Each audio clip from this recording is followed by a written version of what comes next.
When I woke up in a roadside ditch 30 kilometers from the city, I was wearing someone else's sneakers and had a bus ticket in my pocket that I never bought. The ground was hard under my back, it was cold and dark, and I could hear cars somewhere above me on the highway. I sat up, my head spun, and for a few seconds, I was sure I would black out again. My jeans and jacket were mine, but on my feet were gray Nikes, my size, laced neatly. When I left work, I'd been wearing black Adidas. That detail scared me more than the ditch. I checked my pockets. Phone, wallet, keys, everything there. The phone turned on like normal, battery around 80%, a couple of emails, 2 missed calls from my brother Daniel. In my jacket, I found a crumpled ticket for bus route 47, stamped for that afternoon. I don't take buses, I drive everywhere. I checked the time. Wednesday, 11 p.m. The last thing I clearly remembered was Tuesday around 7 at the supermarket checkout. 28 hours of my life were just gone. I stood up slowly, climbed out of the ditch, saw the highway barrier and a kilometer marker I didn't recognize. And that's when the panic really hit. I knew I needed to get somewhere safe and with people, so I walked to the shoulder and ordered a taxi. While I waited, with cars blasting past, and no idea how I'd lost a whole day, I kept thinking about that last normal moment. On Tuesday after work, I'd stopped by Lakeview Supermarket to buy groceries for the week, like I did almost every Tuesday. I work as a logistics coordinator at a trucking company. My whole life is routes and schedules and making sure trucks don't disappear. That day was nothing special. One driver called in sick, one delayed shipment, some swearing on the radio, but everything was under control. I finished at 6, shut down my computer, said goodbye to the dispatcher, and drove straight to Lakeview. Inside the store, it was quiet. I grabbed a basket and did my usual loop. Milk, bread, chicken, vegetables, yogurt for Daniel because he never buys it himself. Around 7, I joined a line at the checkout.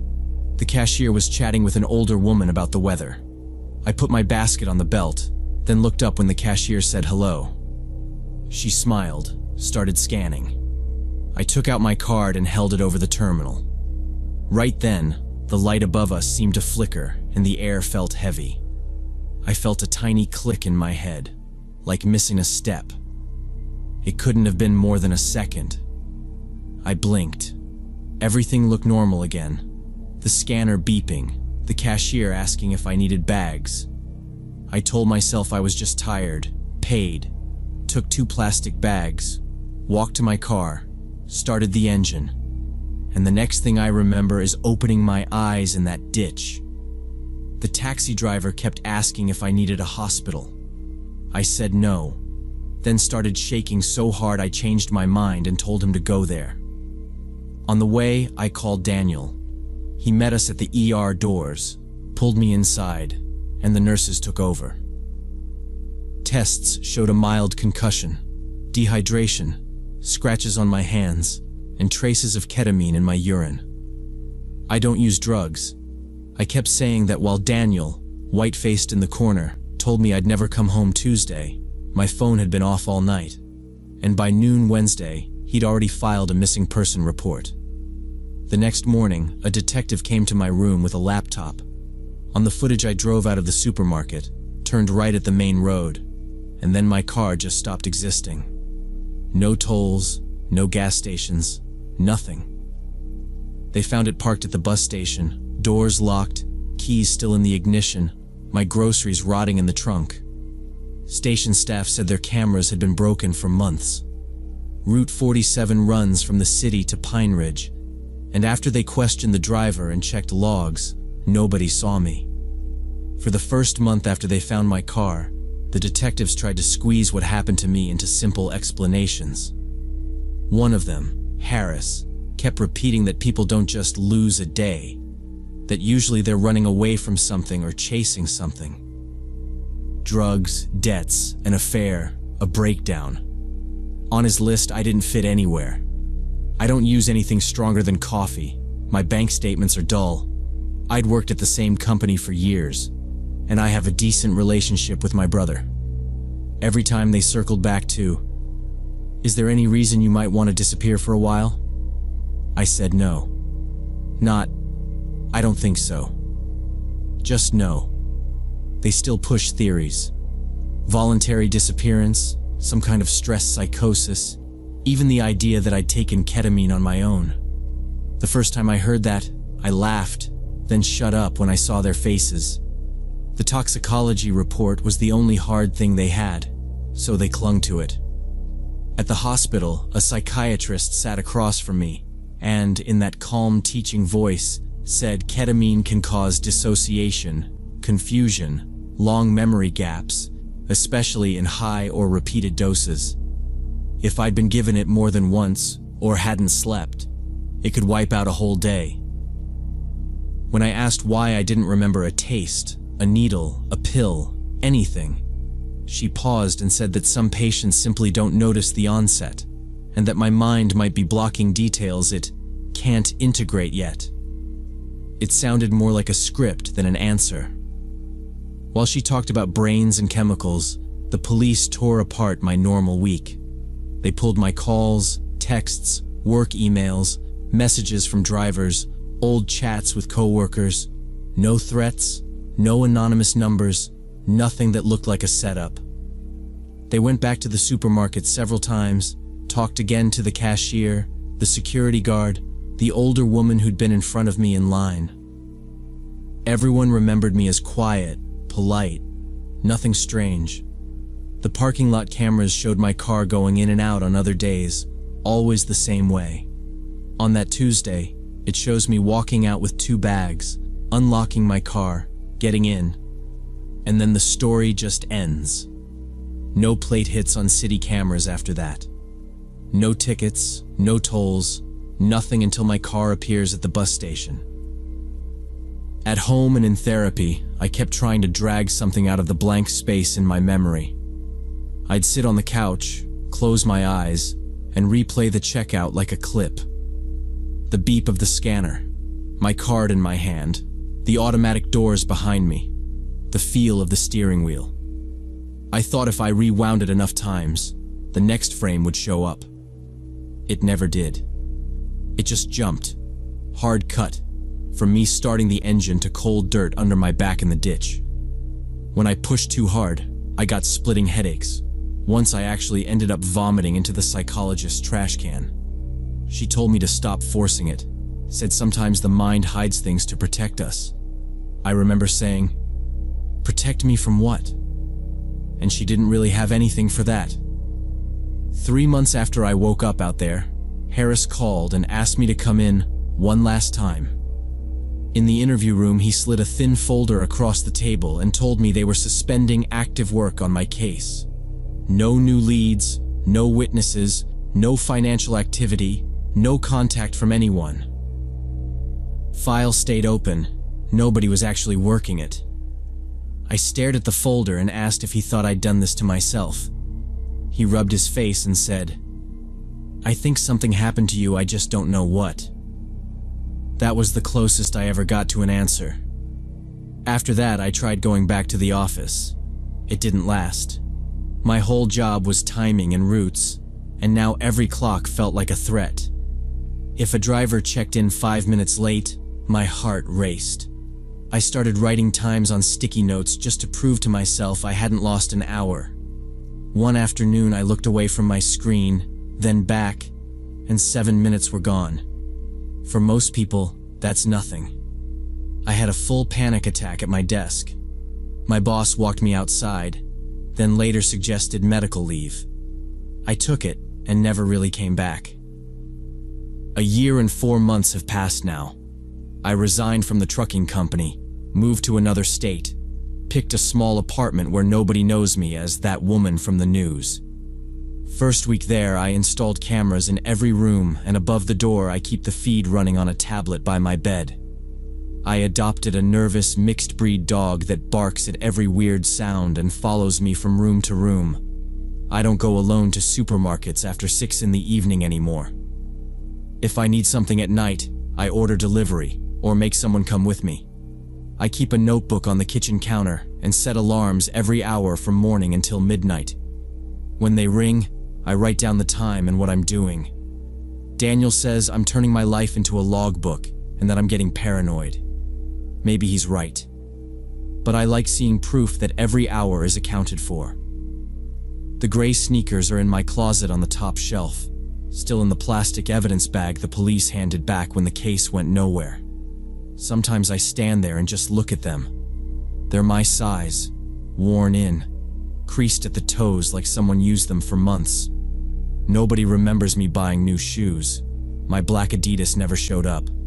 And I have no memory of anyone touching my feet, let alone changing my clothes. Someone took me from that supermarket parking lot, kept me long enough to dose me, moved my car, put me in those sneakers, got me onto a bus, and dumped me in a ditch, and then walked away like I was a finished job. I don't know who they are, what they did, or why they picked me, and maybe I never will. But the worst part isn't the missing day anymore. It's knowing that whoever did it proved they could take me out of my own life for 28 hours and put me back. And if they ever decide to do it again, I have no reason to think I'd see it coming.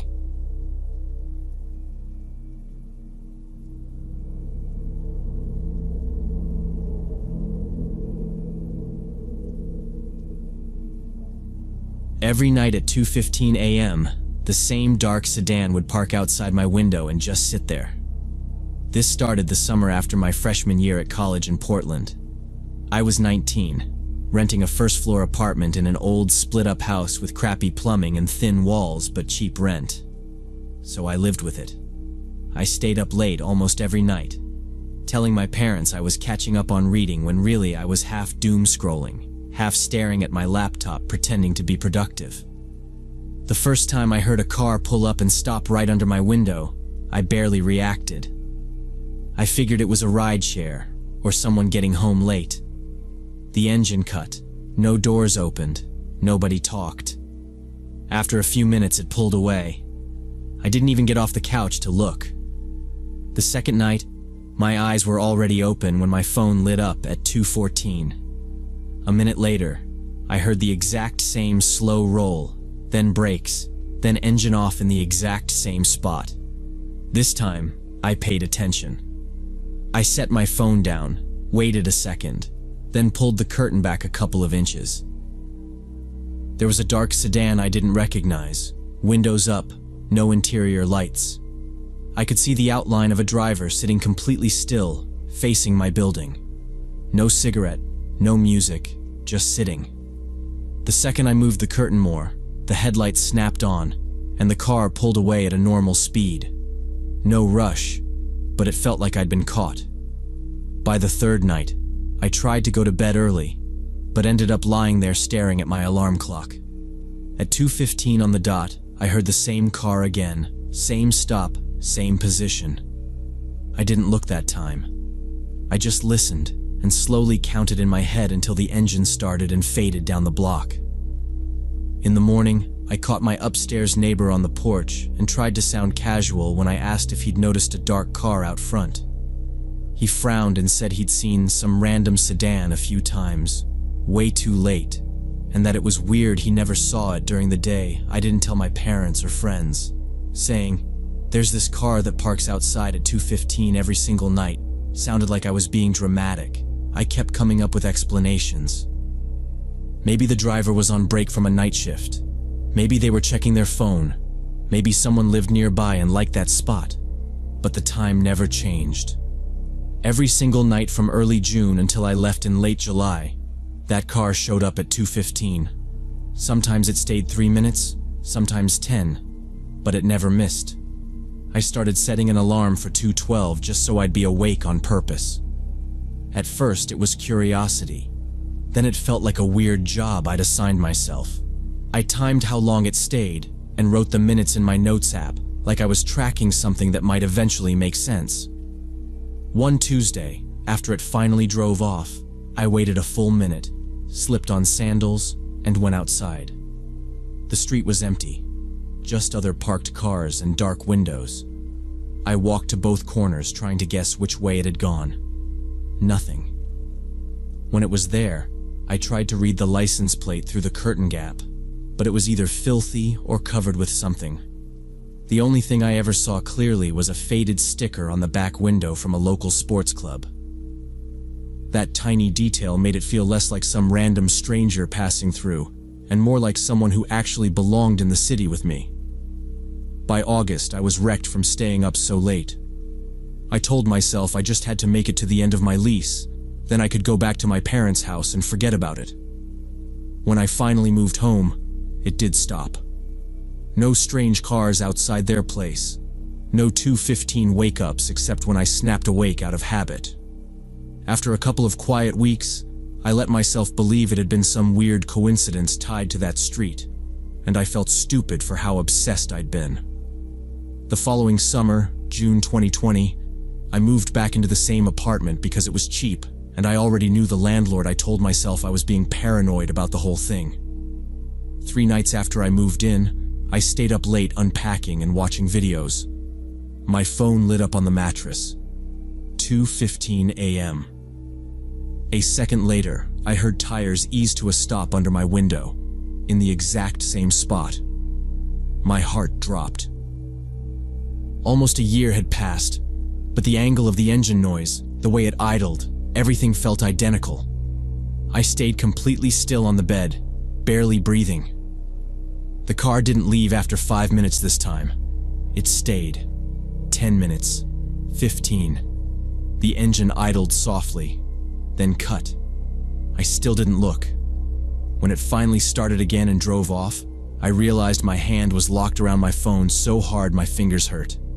Over the next week, the pattern came back, but worse. The sedan started staying out there 15 to 20 minutes at a time. I avoided the window. One night I got angry at myself for just lying there scared and decided I needed to see what they were doing. I crawled along the floor to the curtain and lifted it just enough. The sedan was there, parked exactly where it always parked. The driver's window was rolled partway down. I could see a dark outline in the seat. Their arms came up and they lifted something long and narrow to their face, either binoculars or a camera, pointed directly at my window. I dropped to the floor so fast I banged my elbow. My hands were shaking while I dialed 911. I whispered that someone kept coming every night to sit outside and watch my apartment, and that they were there right then. The dispatcher asked if they'd tried to come to my door, if I recognized the car, if I had a plate. I kept saying no, just that it was always 2:15. She said a patrol car would swing by. By the time the officers rolled down my street, about 40 minutes later, the sedan was gone. One of the officers took my statement in the doorway. He glanced at the street and said that without a plate or a direct threat, there wasn't much they could do. He suggested installing a camera, keeping my doors locked, and switching up my routines. The next day I bought thick curtains and hung them over the blinds, turning my room into a dim box. I moved my desk away from the window and made myself stay away from that side of the room at night. But even with everything covered, I could still hear it. Just after 2, the quiet outside would break with the slow pull-up, the idle, sometimes the engine cutting off completely while it sat there. I lay stiff in bed, counting minutes and trying not to picture a lens pointed straight through the wall. On some nights, under the low hum of the engine, I heard careful steps on the strip of gravel right under my window, moving back and forth, and I was too scared to look. Summer 2021. I moved to a different apartment on the 3rd floor, convinced that would finally be the end of it. I kept telling myself there was no way someone sitting in a car on the street could really get to me from that high up. I picked that place on purpose because it faced a courtyard and a small parking lot. For the first week, nothing strange happened, and I actually started to relax. I slept before midnight, answered my mom honestly when she asked if the car thing was still going on, and said no. Then 1 week after moving in, I woke up on my own around 2:10. No alarm, just that tight feeling again. I went to the bathroom, and on the way back I looked through the blinds toward the parking lot across from my new building. The clock on my nightstand flipped to 2:15 a.m. as my eyes adjusted. In the middle row, sat a dark sedan I knew too well. Pointed at my building, I could see a driver inside. Still, head tilted slightly up toward my floor. I stood there with my fingers dug into the blinds, and it hit me that this wasn't about that old street at all. Whoever this was had found my new address somehow. After that night, I stopped pretending it was random. I barely slept, kept pepper spray and a kitchen knife on the table by my bed, phone charged, shoes by the door. A few days later, I told my neighbor across the hall, a grad student named Erin. I told her everything. From the first summer to seeing the car again in this lot. I tried to make it sound half like a joke, but she went serious and said if I saw it again, I should text her. The next time the sedan showed up at 2:15, I messaged her, and she walked straight out onto her balcony. The second she stepped into view, the brake lights came on and the car pulled away. After that, we tried to get proof. On a few nights, she stayed out with her phone ready, aiming at the rear of the car while I watched from my room. Every picture of the plate came out too dark or shaky to read. After a while, the driver started backing into the space. After about a month of on and off visits, the sedan just stopped coming. It never showed up again. It was like it had vanished out of my life overnight. 4 years have passed since that summer, and I still have no idea who was in that car. I graduated, moved again, started working, and most days I can go a while without thinking about it. But at the end of summer 2021, right after the visit stopped, I saw a news article about one of my professors being in a bad car accident.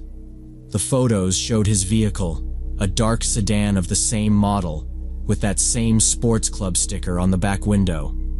I stared at those pictures way longer than made sense, zooming in like some hidden detail would jump out and confirm everything he recovered but never came back to the university. Somebody said he moved out of state.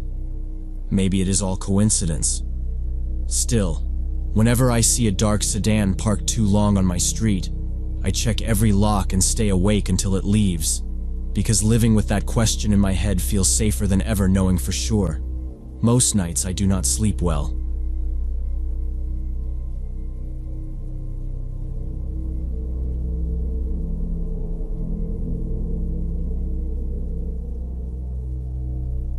I've been working night shifts at a warehouse for 8 years, and I thought I knew every sound this building made. That Wednesday around midnight, I was on the first floor checking a pallet of returns when I heard footsteps right above me on the second floor. Clear, steady steps, not pipes or the freight elevator, moving across the concrete over Section B. No one was scheduled upstairs. I was the only one with keys. I set the scanner down and just listened for a second, hoping it was some weird echo. It wasn't. Heel, toe, heel, toe. Then a faint squeak, like wet soles on smooth floor. I grabbed my flashlight and headed for the stairwell, already running through possibilities in my head. Cleaning crew. We didn't have one at night. A tech from the alarm company. No appointment. Or the thing I didn't like thinking about at all.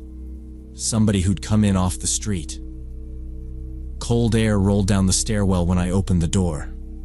I went up, stepped out onto the second floor landing, and hit the lights for Section B. That's when I saw the tracks. Dark, wet shoe prints starting at the fire escape door and leading into the aisles. None going back.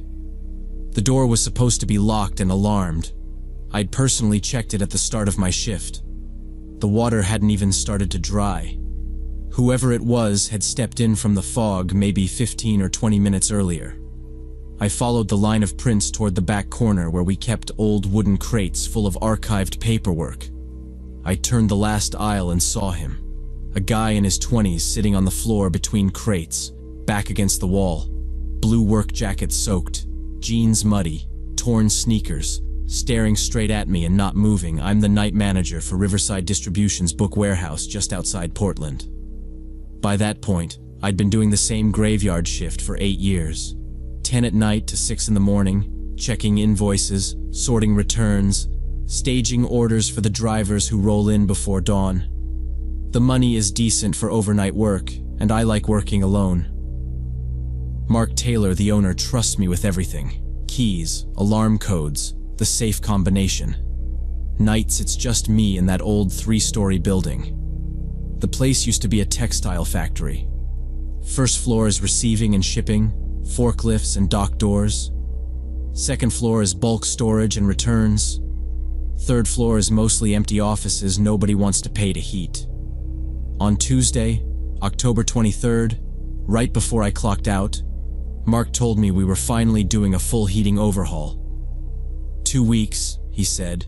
They'd shut the whole warehouse down for 10 days, paid vacation for me, but he needed all the returns processed and the dead stock cleaned out before the contractors started tearing into ceilings and pipes.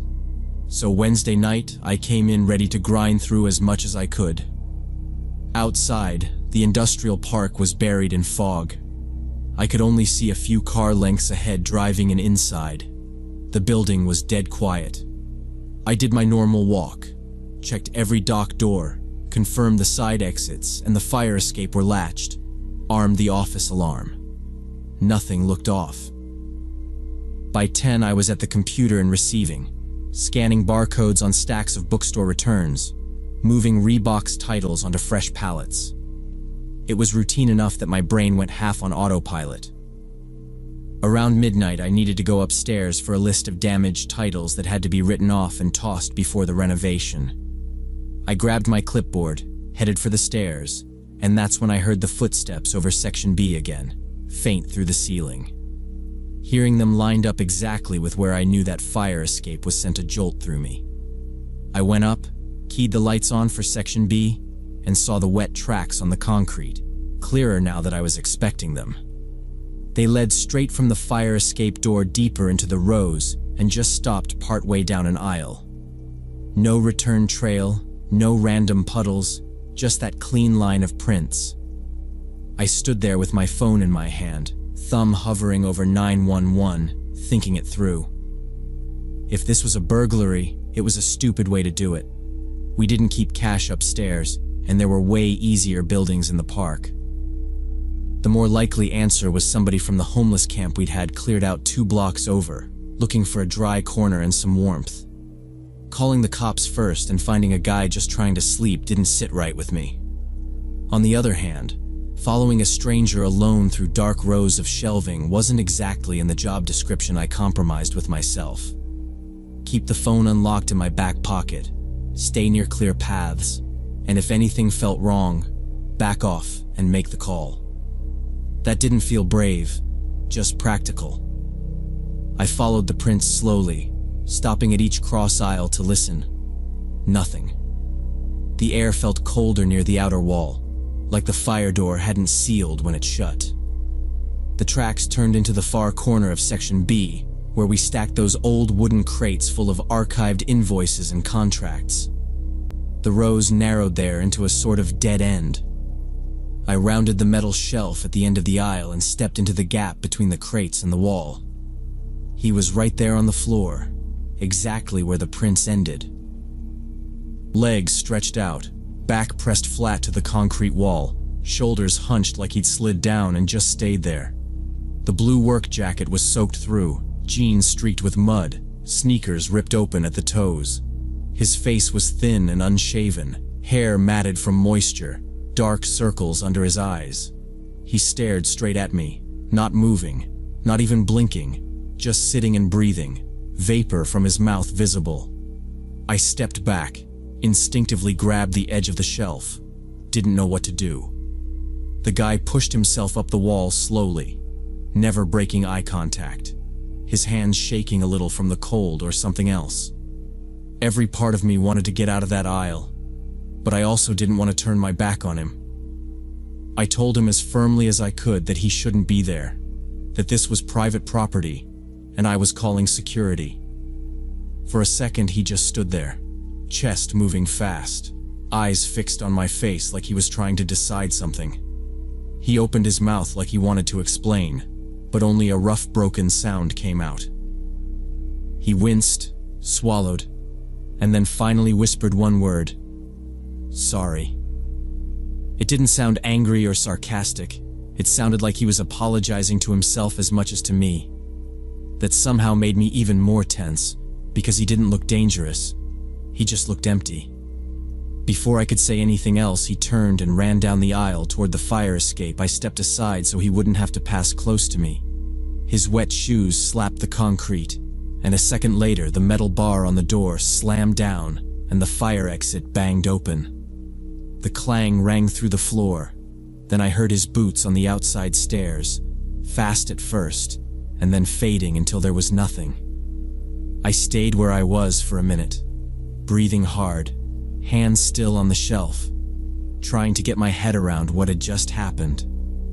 Chasing him down those stairs alone made no sense, so when my legs stopped shaking, I walked to the fire door instead. I pushed it open a little and saw cold fog rolling up the outside steps and hanging there. The lock plate on the frame was bent, screws pulled halfway out, like someone had forced it earlier and then just pulled the door shut to hide it. The alarm contact was split, but that line only armed after closing, so no siren had gone off. Day shift had missed it, and he had used that gap to come in out of the weather. I closed the door, slid the inside chain across, and dragged a loaded pallet over so the frame could not be pulled open again. Then I headed downstairs to the shipping desk and grabbed my phone. I called Mark at home and told him someone had forced the fire exit, come inside, and then run when I confronted him. As soon as I said broken lock, he woke up fully. He said he was on his way and told me to stay on the first floor and not go wandering around upstairs by myself. While I waited, I kept the main lights on, stayed near the front doors where I could see the lot, and watched both stairwell doors in case the guy somehow came back in. Mark came about half an hour later with 2 guards from a security company he used for big loads. We walked all 3 floors with flashlights, checked between pallets and in the empty offices, and only found damp footprints and the bent fire door Mark called an emergency locksmith, had the lock swapped and an inside deadbolt added, and said there was no point calling police since nothing was taken, and I hadn't been hurt.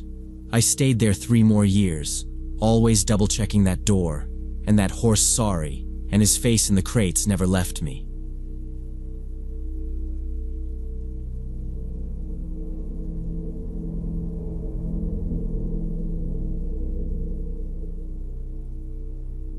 I only remember fragments of that night, but my sister and friends filled in the gaps later at the hospital. They also reminded me I was 30, not some reckless teenager, which made everything feel even more pathetic.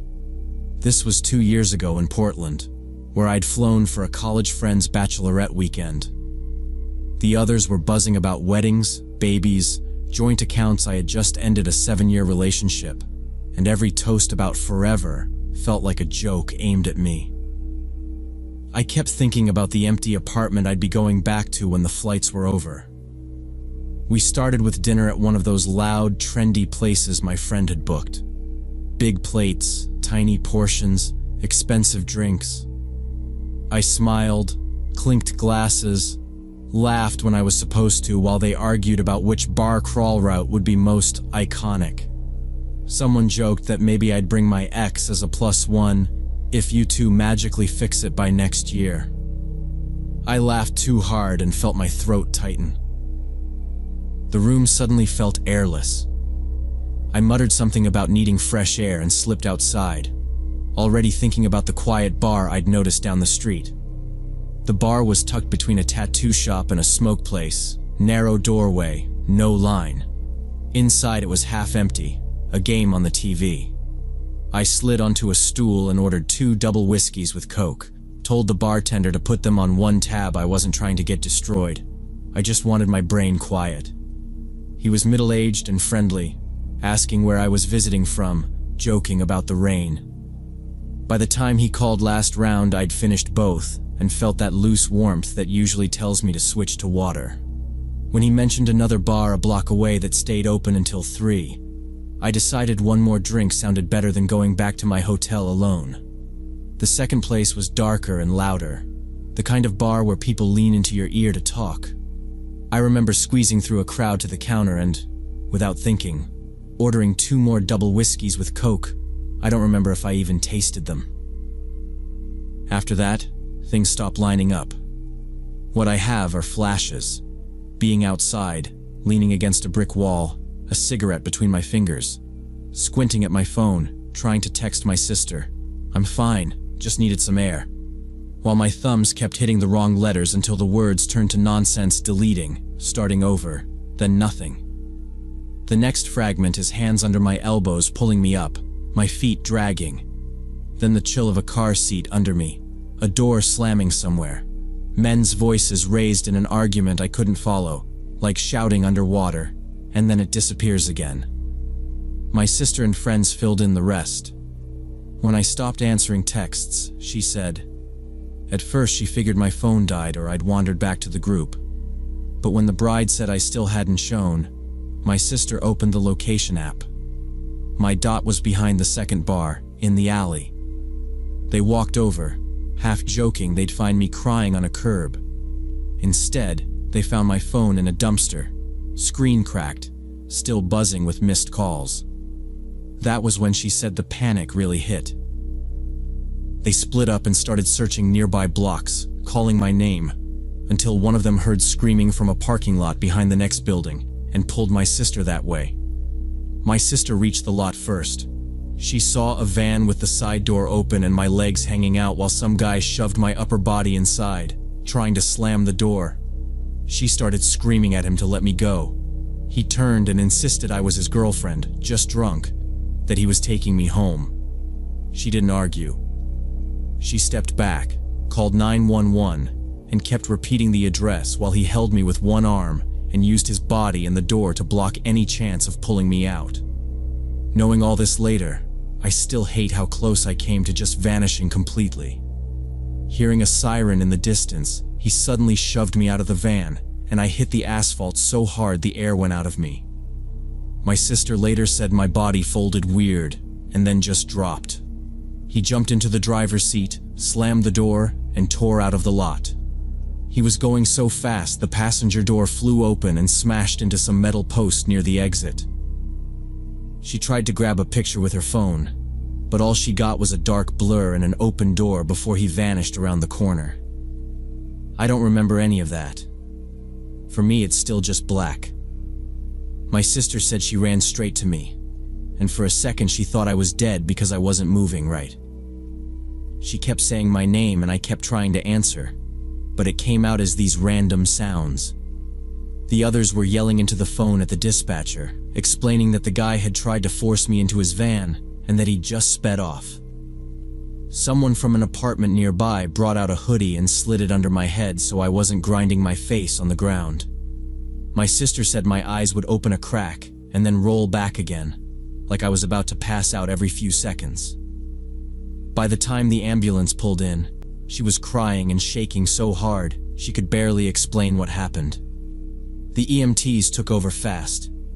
They cut my jeans at the knees to look at the damage, checked my pulse, shined a light in my eyes, started an IV right there on the ground. She heard one of them say something about my blood alcohol level and how they needed to move quick. She told me that was the moment she realized it wasn't just about the stranger or the van. It was also about how far I'd pushed my own body. I woke up in the hospital the next morning, strapped loosely to the bed so I wouldn't rip anything out if I thrashed. There was an IV in my arm and something under my nose, and I had no idea why my legs hurt. For a second I thought I was waking up from a normal night of drinking, and then the room sharpened and everything felt wrong. A nurse noticed I was awake, came over, and in this calm, straightforward tone told me I'd been brought in with severe alcohol poisoning, unconscious, and they'd watched my breathing all night. When I looked down at my arms, the bruises were already showing. Big, dark shapes around my elbows and wrists where his hands had been. Both knees were bandaged, same with one elbow, the skin under them raw from where I'd hit the ground. The nurse told me I was lucky I hadn't cracked my skull, that if I'd landed just a little different, they'd be talking about a brain injury. She said the police had already been by once, but they'd come back when I could answer questions without drifting off. The detective who showed up later was kind, but blunt. He asked me to walk him through the whole night. I did my best, but every time we got to the alley and the van, there was just nothing. No face, no voice, no license plate, not even a clear color for the vehicle. Just the feeling of hands under my arms and the sense of being moved. He told me they'd pulled the security footage from the parking lot. There was a camera, but the angle was too high, the lighting was bad, and my body blocked the plate in the key moments. They could see a man dragging me, see my sister running in, see the door blow open and hit the post, but the numbers on the plate were just a blur. They logged it as an attempted abduction, took photos of my injuries, took my statement, and that was it. No arrest. No name. I spent the following months in therapy, working on the alcohol dependence and the depression, and trying to carry the fact that my own choices helped set all of this up. I cut drinking completely at first, because even the idea of being tipsy felt like playing with fire. My therapist and I went over that night again and again, but not in a dramatic way. More like, why did I keep ordering doubles when I already felt gone? Why did I peel off alone instead of just saying I was struggling? Why did I think numbing out was safer than sitting with the breakup? My sister came with me a couple of times, and it was rough hearing how scared she still was, how she blamed herself for not noticing I'd left the restaurant sooner. The guilt didn't magically fade. It just changed shape. I know something much worse could have happened, and I am honestly grateful to still be here, and to have a sister who refused to believe some stranger over her own instincts. But the awareness of how close I came to disappearing still sits in the back of my mind. The fact that I can't remember the pieces that matter, can't give a useful description, can't identify the man who tried to take me, sticks to me. And I catch myself watching random vans on the road and wondering if he's done the same thing to someone else, before or after that night.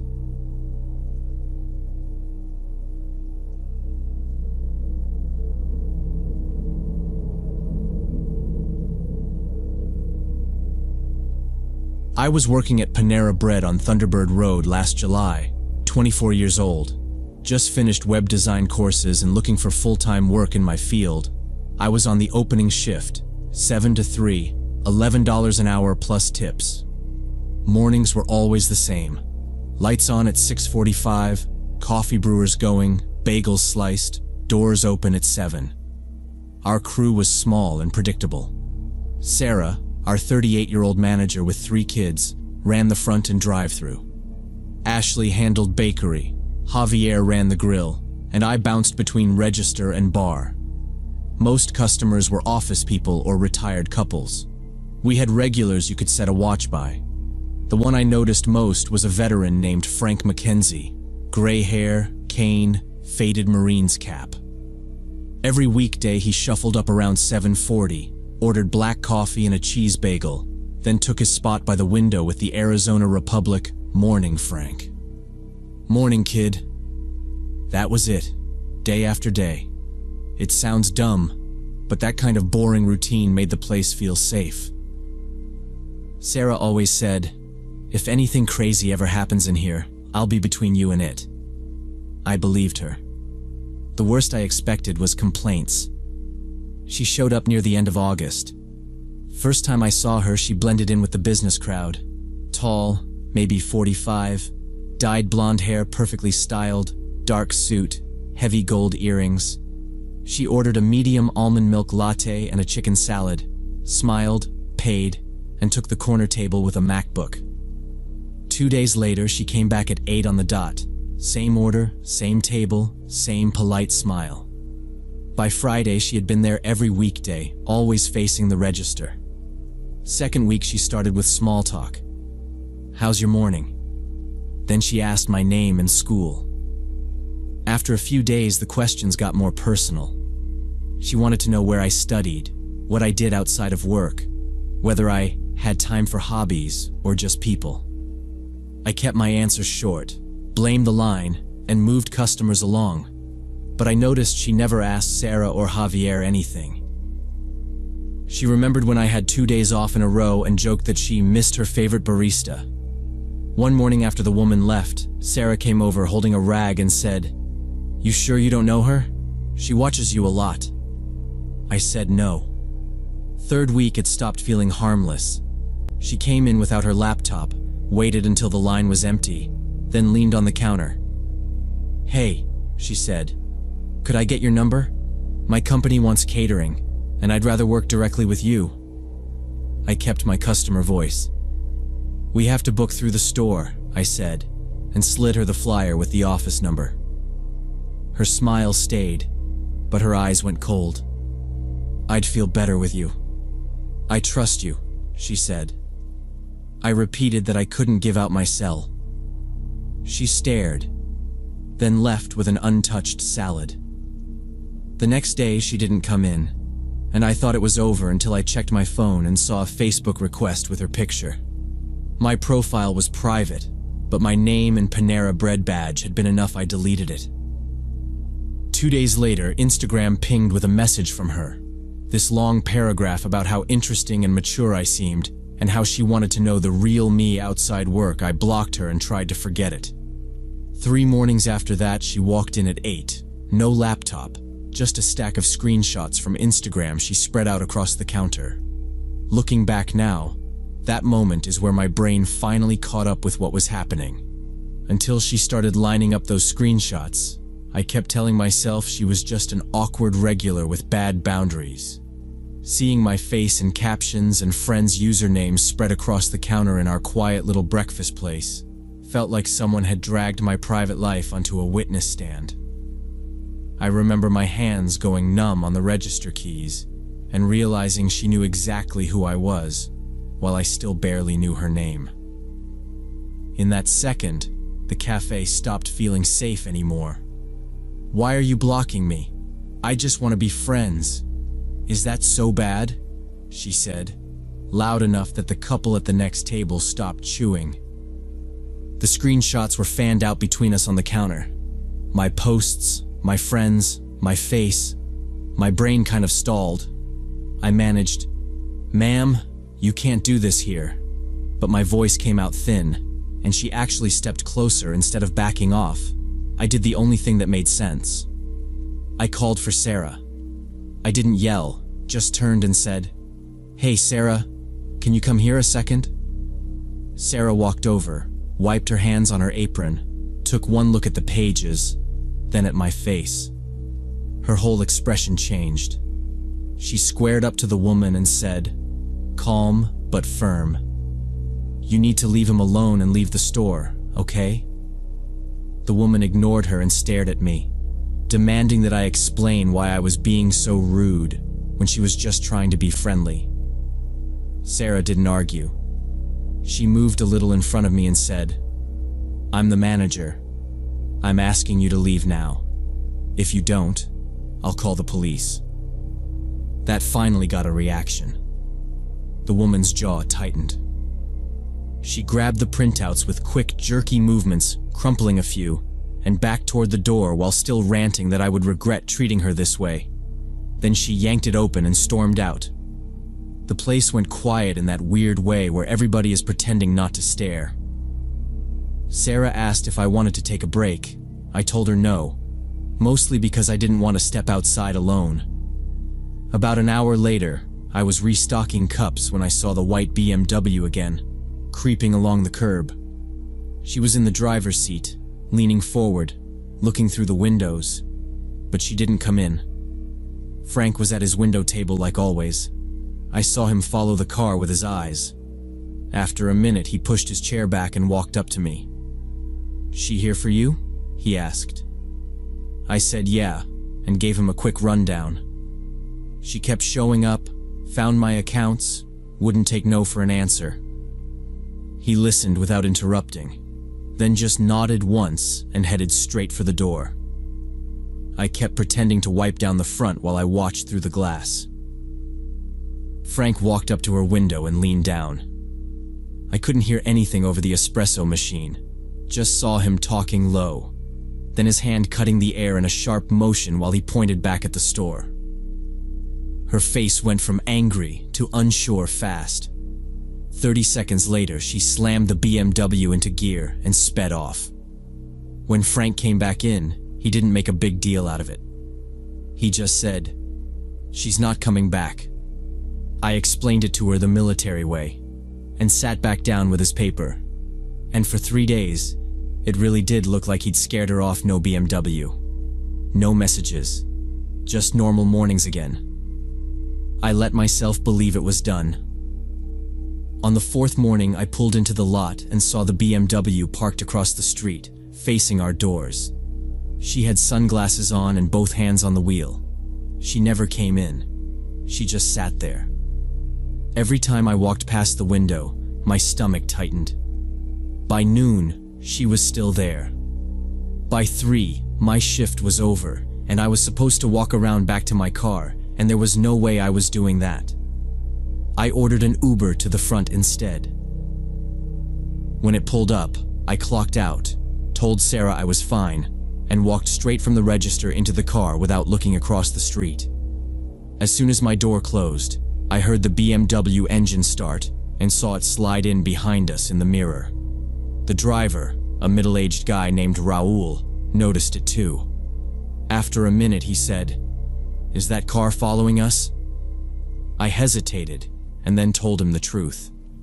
A woman from the cafe had been bothering me, and now she was tailing us. He muttered something under his breath and said he used to drive taxis for 20 years. Then he took a hard right down a side street, another turn through a neighborhood, then another. The BMW tried to follow but got stuck at a light. 2 more turns, and she was gone from the mirror. Raul didn't take me home. He pulled up in front of a police station in Scottsdale and said, "You need to report this man. Don't walk around by yourself until you do." I thanked him, got out, and went straight inside. At the front desk, I said, "I think I have a stalker." They sat me with a detective. I gave him her description, the license plate Raul had read out loud, the screenshots, the story about her following us from Panera. He listened, took notes, and said it clearly counted as stalking and harassment. A few days later, he called back and told me they'd identified her. Linda Harrison, 48, divorced, real estate agent. They served her with a restraining order saying she couldn't contact me or go near my job. For a while, it went quiet. I kept my accounts locked, changed my routes, tried to focus on finding a real web job instead of tracking every white SUV that passed the windows. Then one night I got a follow request from a brand new Instagram profile with a random name and no posts. But the picture was a cropped screenshot of one of my old stories. I didn't accept it. A few minutes later, a message came through anyway, full of the same stuff she'd written before about how I was special and we were supposed to know each other. I took screenshots and emailed everything to the detective, then went back down to the station in the morning and filed another report, realizing this wasn't going to be one of those problems that just fades away if you ignore it.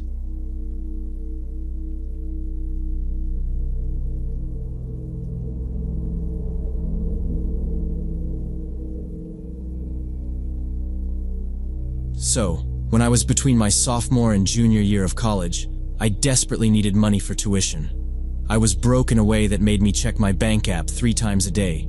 Doing the same math and getting the same bad answer, I started answering every sketchy job listing I could find, and that's how I ended up in this old roadside motel on the edge of town. 2 floors, outside doors, faded sign, maybe 30 rooms.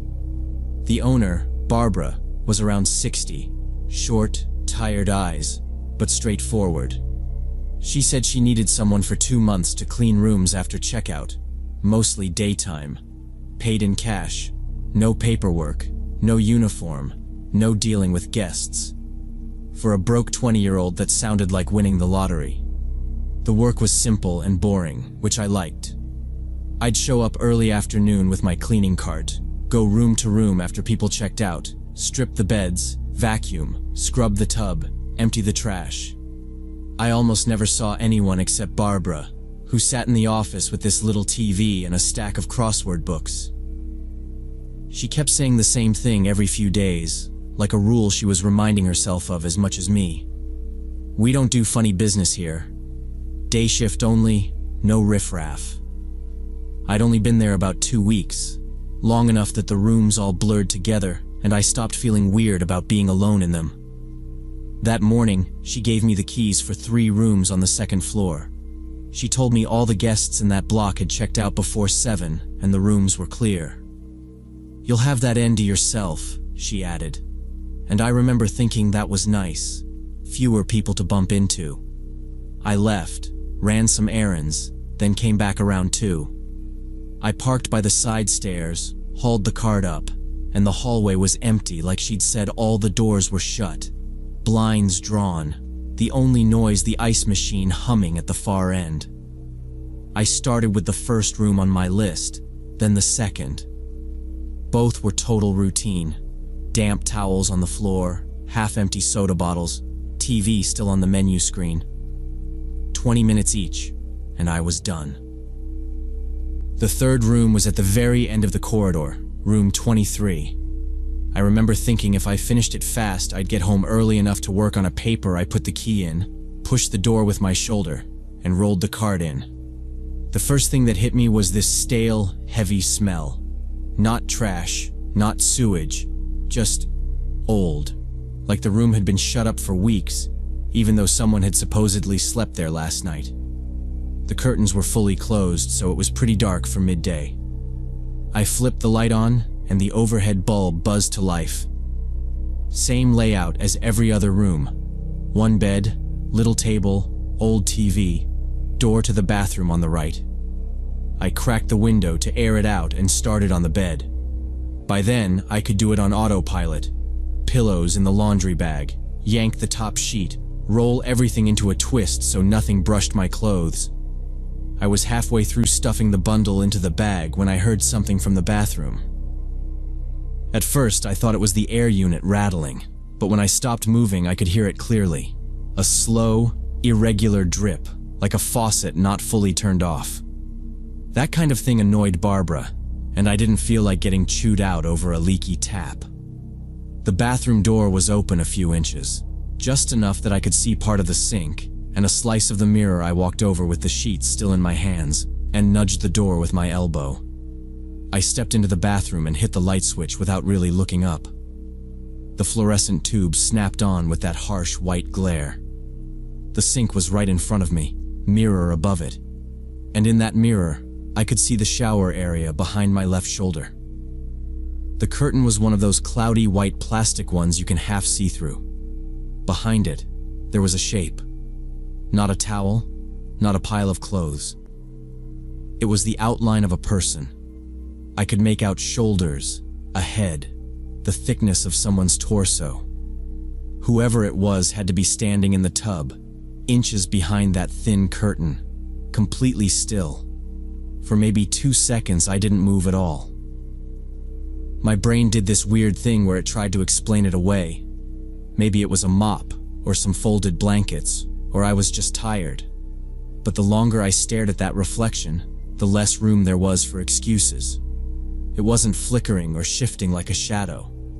It was just there, solid, human, not breathing loud enough for me to hear. I didn't turn around, I don't know why, but the idea of actually facing whoever was behind me felt worse than anything.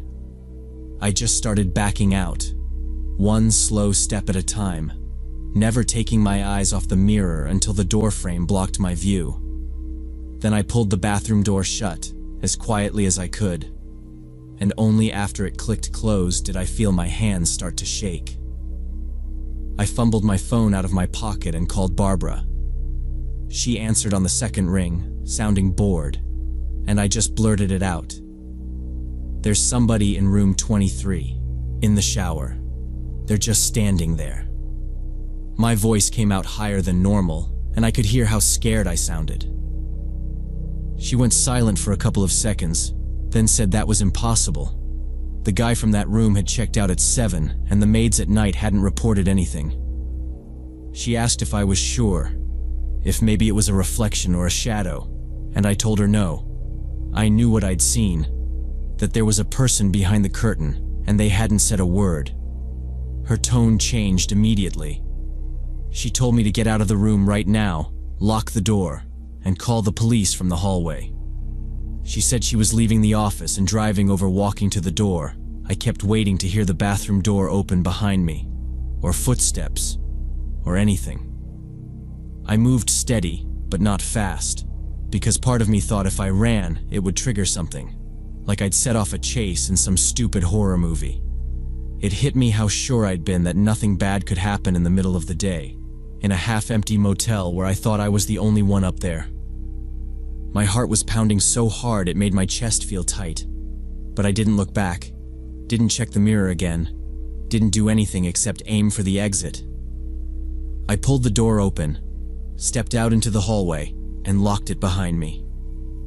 I went down to the office still shaking, didn't see Barbara anywhere, so I used my phone to call 911, told the dispatcher I was the cleaner, gave the address, and explained there was someone hiding in a motel bathroom who wasn't supposed to be there when I went upstairs. The dispatcher asked if they had threatened me, if I was still in the room, told me to wait somewhere safe, so I went outside to the parking lot, stood by my car, stared up at the window of room 23, and saw the curtains twitch once from inside slowly. By the time the patrol car pulled in, with 2 officers climbing out, my jaw was tight and my phone still in my hand. And a minute later, Barbara parked crooked by the office, hurried over, and I told all 3 of them exactly what I had seen upstairs earlier. The officers asked if I could have mixed up the room number or seen my own reflection, but I shook my head, pointed at 23, and Barbara gave them the key, so they told us to wait downstairs while they checked, then came back saying the room was completely empty. Barbara frowned, said she wanted to see for herself, so we all went back up. One officer flipped on the bathroom light and yanked the curtain to show an empty tub, and then Barbara pointed at a single fresh, wet shoe print on the tile near it in that room. She told them the guest from that room had checked out right after sunrise, and the night maid had already cleaned that bathroom yesterday, so there was no way the footprint was old, and I saw the officers trade a look and stop treating me like I was imagining things. Barbara took them around to the side of the building to a metal service door by the back stairs, pushed it, and it swung open because the deadbolt wasn't set, so the officers said someone could have slipped in there, checked the perimeter, found nothing, and wrote up a report. Back inside, one officer told Barbara to call again if anything else happened, and told me not to confront anyone myself, and then Barbara apologized for the whole thing, said to skip the rest of my rooms, paid me cash for the day, and told me to go home early. I grabbed my stuff off the cart, shoved everything into my backpack, headed out to the lot, hit the unlock button, and halfway to my car, I glanced toward the thin line of trees behind the building and saw a man in dark clothes standing there watching the second floor. I froze there in the open, thinking about yelling for Barbara or waving at the officers near their car, but I looked toward them for a second, turned my head back, and the man was gone. So I got in my car, locked the doors, and drove away from there. I didn't sleep much that night, kept seeing the shape behind the curtain whenever I closed my eyes, and the next morning I called Barbara, thanked her for the work, told her I couldn't keep cleaning there anymore, and she sounded disappointed, but said she understood and wished me luck. Even now, years later, I still catch myself checking the bathroom mirror to see the shower behind me before I step in, because I keep thinking about that silent person standing there in that motel, and how close I was to pulling the curtain back and finding out what happened.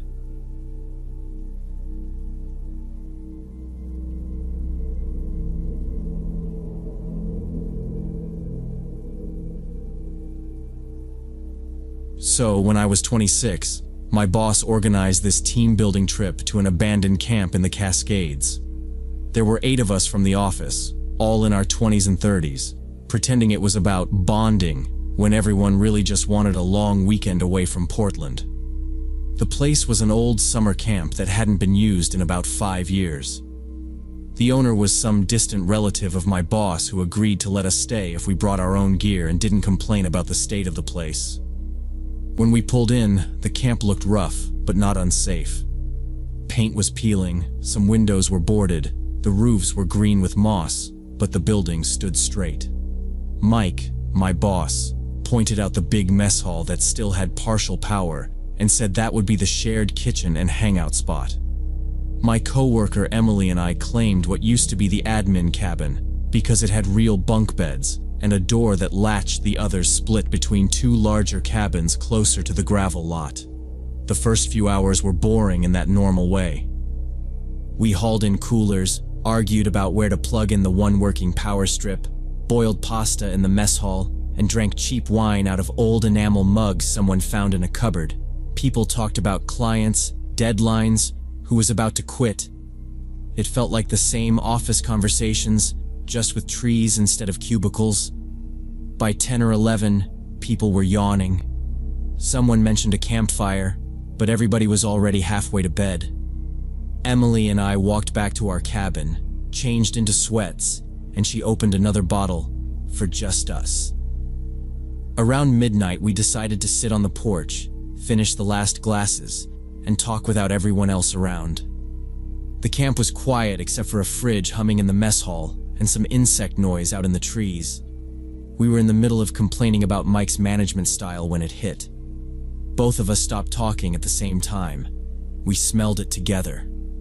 It was this sharp chemical stink, like paint thinner mixed with ammonia, rolling in from the forest in waves. One breath was normal air. The next felt like it was scraping my sinuses. My eyes started watering and there was a sour taste in my mouth. Emily pulled her sweatshirt over her nose and said, "That's not normal, right?" I shook my head and already felt a little nauseous. We didn't stay to investigate. We went straight inside, shut the door, cranked the windows closed, and shoved a towel along the bottom of the frame. The smell still leaked in, but it was bearable. Lying in our bunks, we threw out theories to make it less scary. Emily said maybe there was an old dump nearby, or someone burning trash down the road. I said maybe some kind of small industrial site. The drive-in had passed a lot of nothing, so it was possible. Neither of us mentioned anything criminal.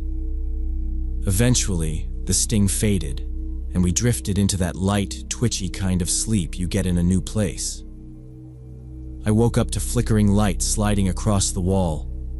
For a second, I thought it was car headlights, but there was no engine sound, and the pattern was wrong.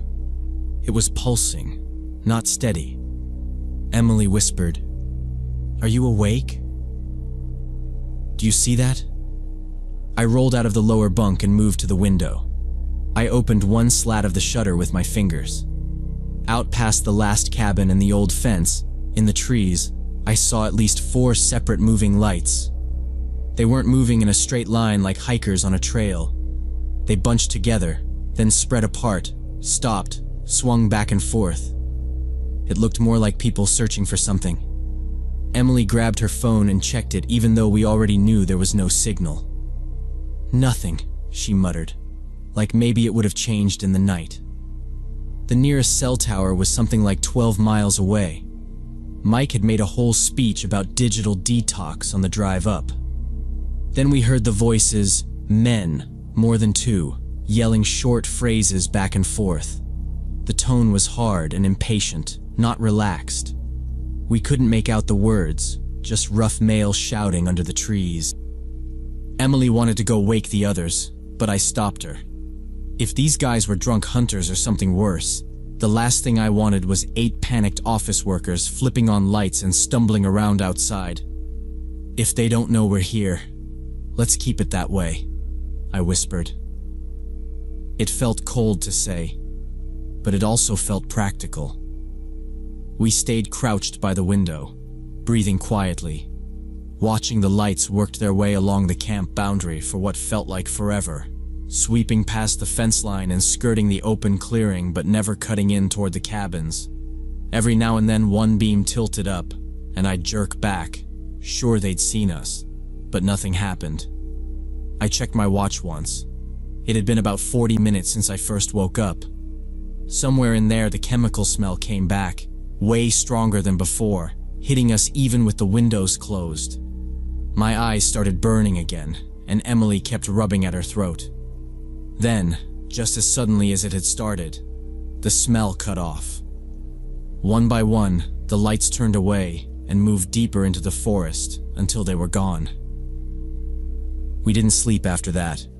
We stayed up until the sky went gray, trading off who watched the window and who sat on the bottom bunk trying not to spiral. Neither of us wanted to be asleep if those guys came back. Only when we heard doors opening from the other cabins and someone laughing near the mess hall did we finally step outside over breakfast. We told everyone what had happened. The others just looked at us, confused. Nobody else had heard the shouting or seen lights. Their cabins were farther from the tree line and they'd all slept hard after the long day. One guy joked we'd gotten into the wine too hard. Mike didn't laugh.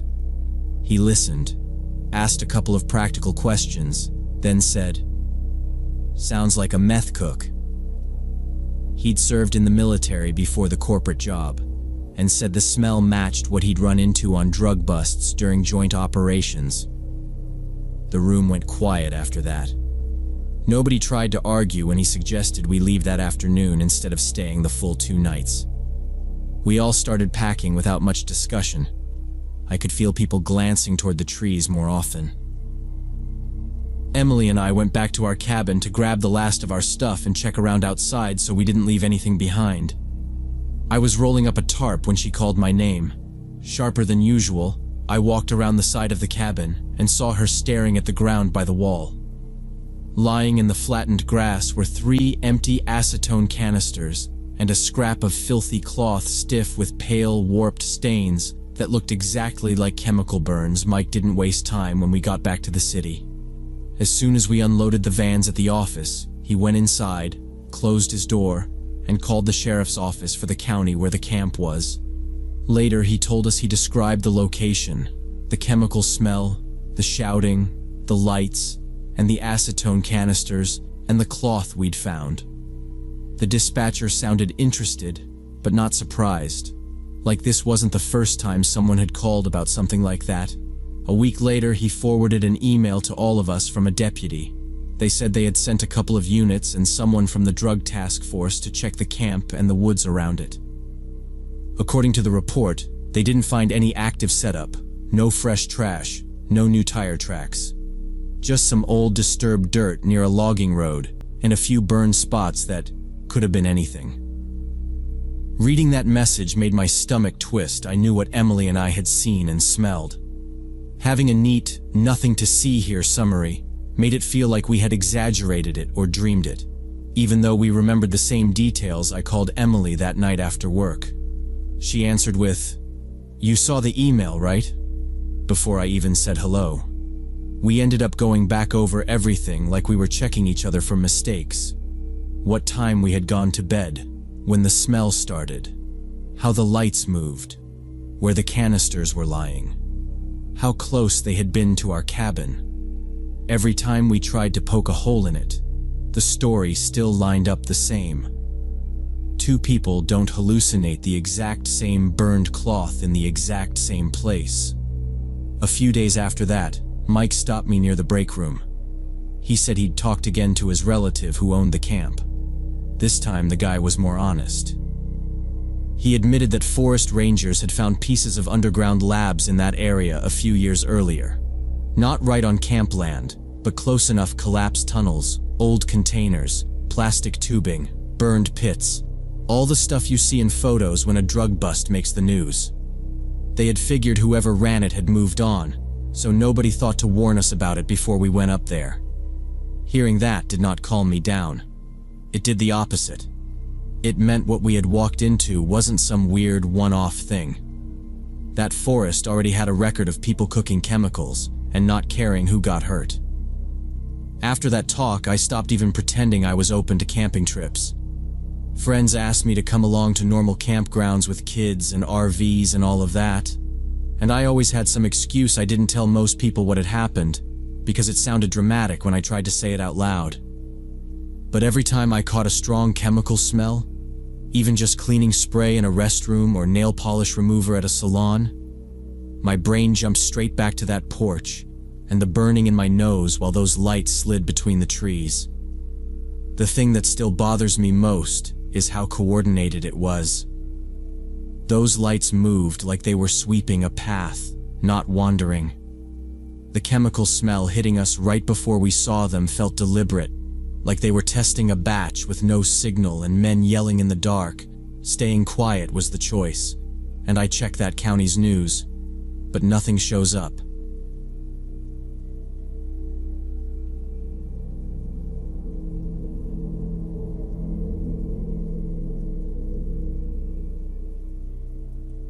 When I was 22, I moved into this old duplex in Tacoma, where I had the first floor, and a guy named Brad lived upstairs on the second.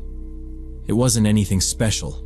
Old carpet, weird smell, thin walls, but it was cheap and close to a bus line. Brad and I met the first day, both of us wrestling ugly furniture through the same crooked doorway, trying not to drop anything. He cracked a joke about living the dream, and by the end of the week we were sitting on my floor eating ramen and comparing rejection emails.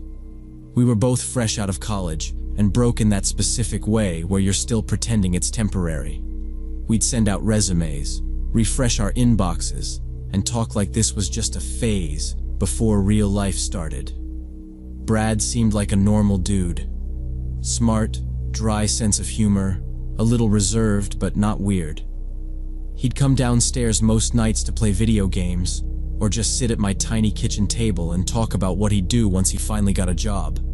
The one thing that stood out, even early on, was that he never invited me upstairs. Not once.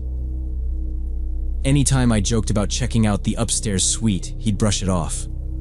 I remember one night my TV started flickering and I said, "We should just use your setup. I'm pretty sure your place isn't cursed." He gave this tight little smile and said, "Yeah, it's a mess up there, man." Then immediately changed the subject. I figured he was either a hoarder or embarrassed, so I let it go. The first time it really bothered me was after a big storm when water started dripping through the ceiling above my couch. I went upstairs and knocked, told him there was a leak, and maybe there was a busted pipe in his bathroom or something. He opened the door only a crack, like 6 inches.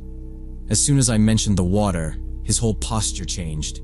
He said, way too fast, "Yeah, I'll check it out later, don't worry about it." I said, "I can come up and help." And he almost cut me off. "Nah, it's fine. I got it." Door stayed mostly closed.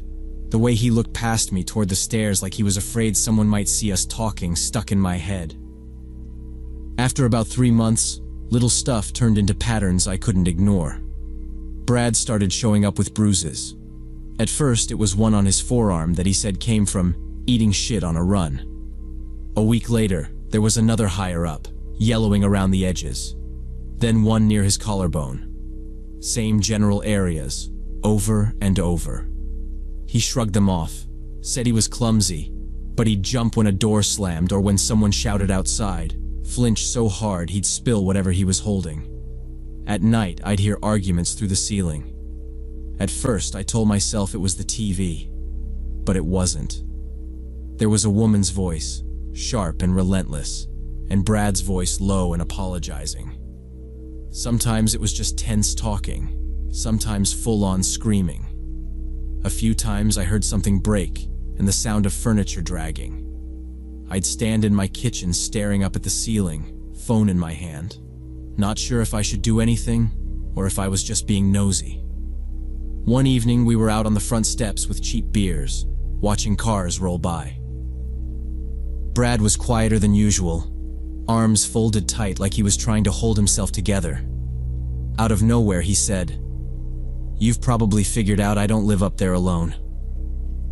Then he told me about Miranda. They'd been together 2 years. She was 4 years older, a manager at some company downtown, and the one paying most of the bills while he job hunted. He said that at first she'd been supportive, pushing him to send applications, editing his resume. Then slowly it turned into her reminding him that everything they had was because of her. She held all the passwords, paid all the rent, checked his bank balance, checked his location. If he stopped at the store, she wanted the receipt. If he was gone longer than he said, she wanted to know why. She just likes things a certain way, he said, but his voice dropped when he added, especially when she drinks. He told me that the last few months, yelling had turned into hitting. First shoves, then slaps when she decided he was talking back, then punches to his arm and ribs when he blocked the doorway or tried to keep her from throwing stuff. He rolled up his sleeve and showed me this dark, finger-shaped bruise on his bicep. She grabbed me when I tried to leave in the middle of a fight, he said. Didn't even realize how hard until the next day. I asked why he didn't leave, and he laid it out very calmly, like it was a math problem he'd done 100 times. No job, no savings, no family nearby, and his name technically on the lease with hers. If he walked out, he had nowhere to go. If he pushed back and she called the cops first, he was done. Nobody's going to look at her and think she's the problem, he said. I didn't have an answer for that. It was the first time I'd heard a guy talk like that about his girlfriend, and I honestly didn't know what to say without sounding useless. The breaking point, at least for me, came on a Thursday when he had a job interview at this small startup. He came down to show me his outfit like a kid on the first day of school, smoothing his one decent shirt over and asking if it looked okay. If I get this, he said, I can start saving, maybe get a room somewhere, ease things up. He was nervous, but hopeful. I told him he'd do fine and watched him walk to the bus stop. That night, around 8 or 9, the yelling started upstairs. It was louder than usual, Miranda's voice ragged and slurring, words like failure and embarrassment punching through the floorboards. Something glass shattered, hard enough that I heard it over my TV. Then a thud shook the ceiling. I stood at the bottom of the stairs, phone in my hand, trying to decide if calling the cops would make it worse for him. Before I did anything, it went quiet. No footsteps, no more yelling. Just silence. About an hour later, Brad knocked on my door. He was holding his side like every breath hurt, his lips split, dried blood on his chin. He told me the company called that afternoon and said they'd gone with someone more experienced. When he told Miranda, she was already drunk from a bad day at work. She threw a bottle at him, called him useless, then came at him swinging when he tried to walk away to the bedroom. She just kept hitting, he said, not really looking at me. I told him he needed to call the police, that what she was doing was abuse, that it didn't matter that she was a woman. I said he could crash on my couch, that we'd figure something out in the morning, look at shelters, call hotlines, anything. He just shook his head like the decision was already made. He said if he called, she'd start crying, say he attacked her, point at his size and her job title, and by the time it got to a report, everyone would see a drunk but respectable manager and a broke guy with no job, and they'd believe her story over his, and that possibility scared him enough that he stayed. We ended up calling my older sister because she's a social worker and actually knows this stuff instead of just guessing like I was doing. I stepped into the hallway while Brad sat hunched on my couch, pressing a bag of frozen vegetables against his ribs. I laid everything out to her, probably talking too fast, and she was quiet for a moment before saying what I already kind of knew. Unless Brad made a report himself, or there was something happening right then, the police weren't going to swoop in and fix it. She said if I called for him without his consent, it could backfire, especially if Miranda claimed we were harassing her. I went back in and put my sister on speaker. She talked to Brad directly, asked simple questions, kept her voice steady. She told him plainly that what he was dealing with was domestic violence, that it didn't matter that Miranda was a woman, or that he hadn't hit her back. She said there were hotlines for male victims, and sometimes shelters that could help men too. We agreed he'd stay on my couch that night, and in the morning we'd start calling around and see what real options he had. For the first time all night he looked a little less stiff, like the idea of a plan took some of the weight off. Around midnight, after my sister hung up, we turned the TV on low just for noise. Brad's phone lit up on the table. Miranda. First text was, "Where are you?" Then more, one after another. She called him a coward, said he'd embarrassed her, said she knew he was downstairs talking shit about her. Then she switched to apologizing, saying she just had a rough day, that she loved him, that they could fix it if he stopped making her look like the villain. Then it turned again. If he didn't come back upstairs, she was calling the cops and telling them he attacked her and ran. Brad stared at the screen for a long time. His shoulders kind of collapsed. He said if he didn't go up, she'd do it, and tomorrow would be worse.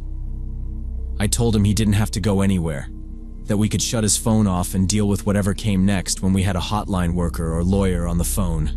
He shook his head and said, "You don't get it. They'll believe her. She'll cry. She always cries." He was tired and hurting and scared, and in his head going back up there seemed like the only way to keep it from blowing up even bigger. When he stood up, I moved in front of the door and told him, "Please don't go." It wasn't dramatic. I just didn't want to watch him walk back into it. He thanked me for letting him stay, said he'd come back down if it got bad again, and stepped around me.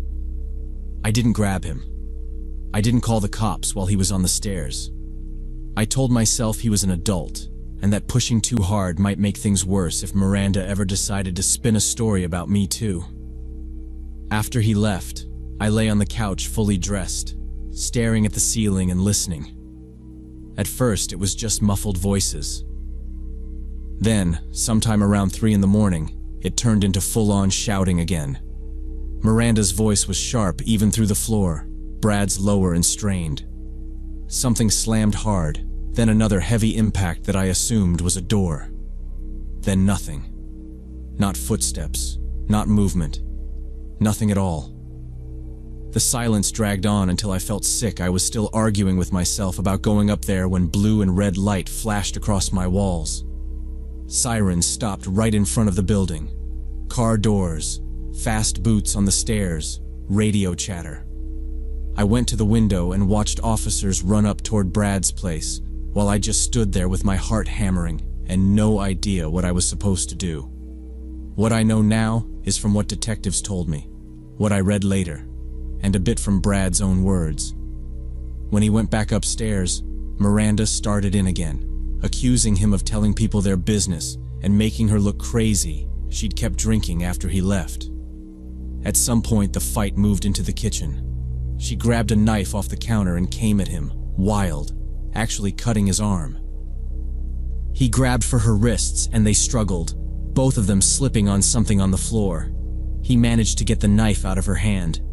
When she reached for it again, he shoved her away from him, just trying to get space. She stumbled backward, hit the edge of the table with the back of her head, and went down. According to the report, she lost consciousness immediately. He tried to wake her up, saw the blood, and called 911 himself.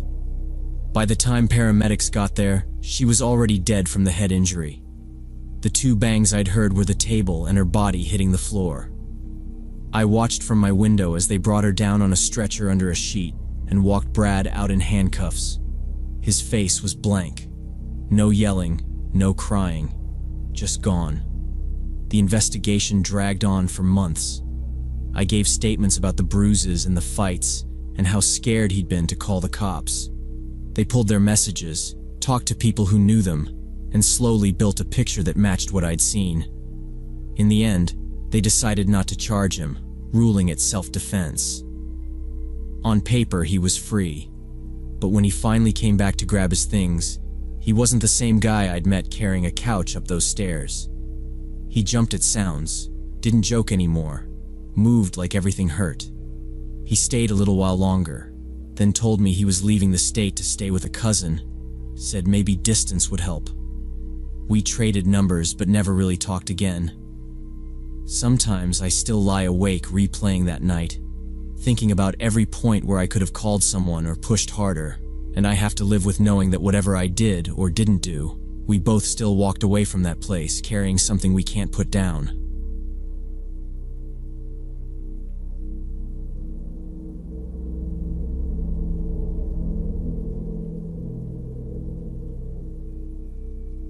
It happened last summer when me and 3 friends rented a cottage by a lake in Michigan for a long weekend to celebrate Jade turning 30. I was 29 then, the only one still stuck in what I kept calling my pre-30s crisis, and the trip felt like a break from thinking about it. The other 2 were Melissa and Hannah. All of us had known each other since college, so the drive up on Friday was just 4 hours of trash music and gossip. The cottage was old but comfortable. Single story, with a wide porch and a little path down to the water. The owner, Glenn, managed a bunch of places remotely from another state. He'd sent us this long email with check-in instructions, house rules, emergency numbers, all that, and left the key in a lockbox on the front steps. His welcome message mentioned the neighboring cottage was empty all season, so we basically had the little cove to ourselves. We unpacked fast, threw our bags in whatever rooms we grabbed first, opened champagne, and started chopping vegetables for tacos. That first night was easy and calm. We ate out on the porch, phones face down in a pile, and just sat there until late talking about work, relationships, and the dumb stuff we used to do in the dorms. Nothing felt weird or off. It honestly just felt like we were getting a short reset from real life.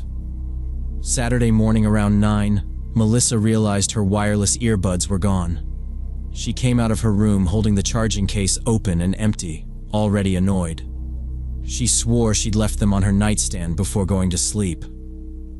We went back with her and checked under the bed, inside the sheets, inside her duffel, even under the dresser in case they'd rolled. Nothing. Then we searched the living room, the kitchen, the porch, the bathroom. Jade asked if she maybe left them in the car. We checked there too. Melissa kept saying she must have done something stupid with them after she got tipsy, but she looked genuinely confused. The way you look when your brain is trying to pull up a memory that just isn't there.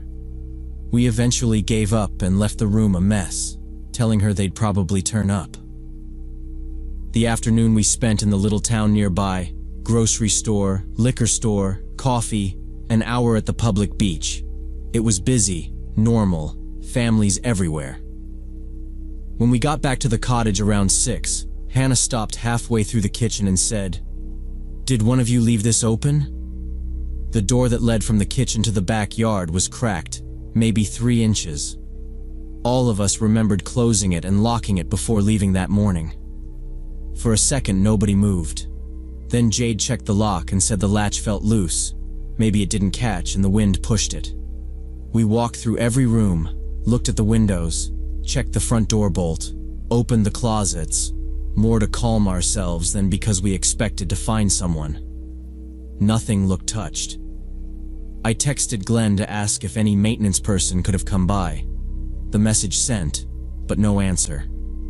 We locked the kitchen door carefully, tested it twice, and tried to shake it off. The rest of Saturday was fine. We cooked pasta, opened another bottle, played card games at the table, and went to bed around midnight.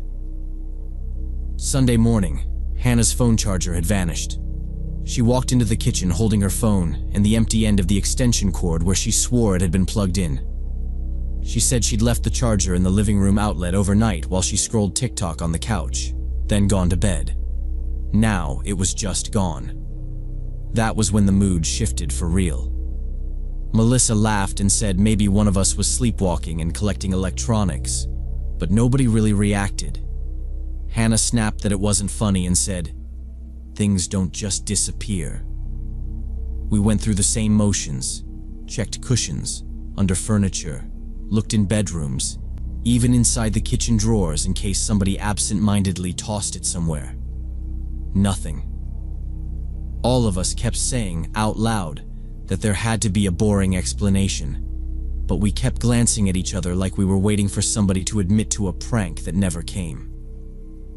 Around lunchtime, Jade said we should at least look at the neighboring cottage, just to rule out the idea that someone might be staying there without Glenn saying anything. From the road, it looked abandoned, shutters closed, no car in the driveway, grass a little overgrown.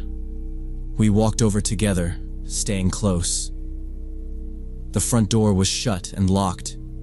We circled the place, checked the back deck, peered through a narrow gap in one of the shutters. Inside looked empty, just bare furniture outlines in the dim light. Nothing like someone had been living there recently.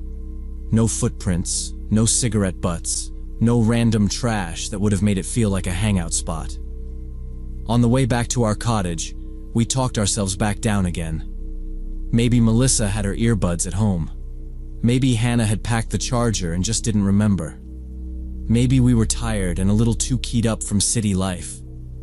That evening we did a barbecue on the porch. It was colder than the first night, so we stayed wrapped in hoodies, huddled close to the grill and the little portable speaker Jade brought. We drank more than we'd planned to, half because it was our last full night, and half because all the weird missing stuff talk had us tense and we wanted to loosen up. Hannah got the drunkest. She started putting on old songs from college and dancing on the deck boards, almost tripping over the cooler. At one point, she announced she was going to jump in the lake and started tugging off her jeans, already barefoot. Jade told her no way. It was dark, and we had no idea how deep it got right off the dock.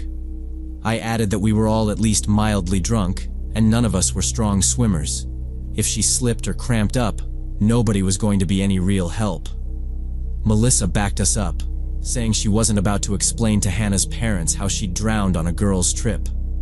Hannah argued for a minute, then gave up and flopped dramatically onto the living room couch, still mumbling about how we were boring.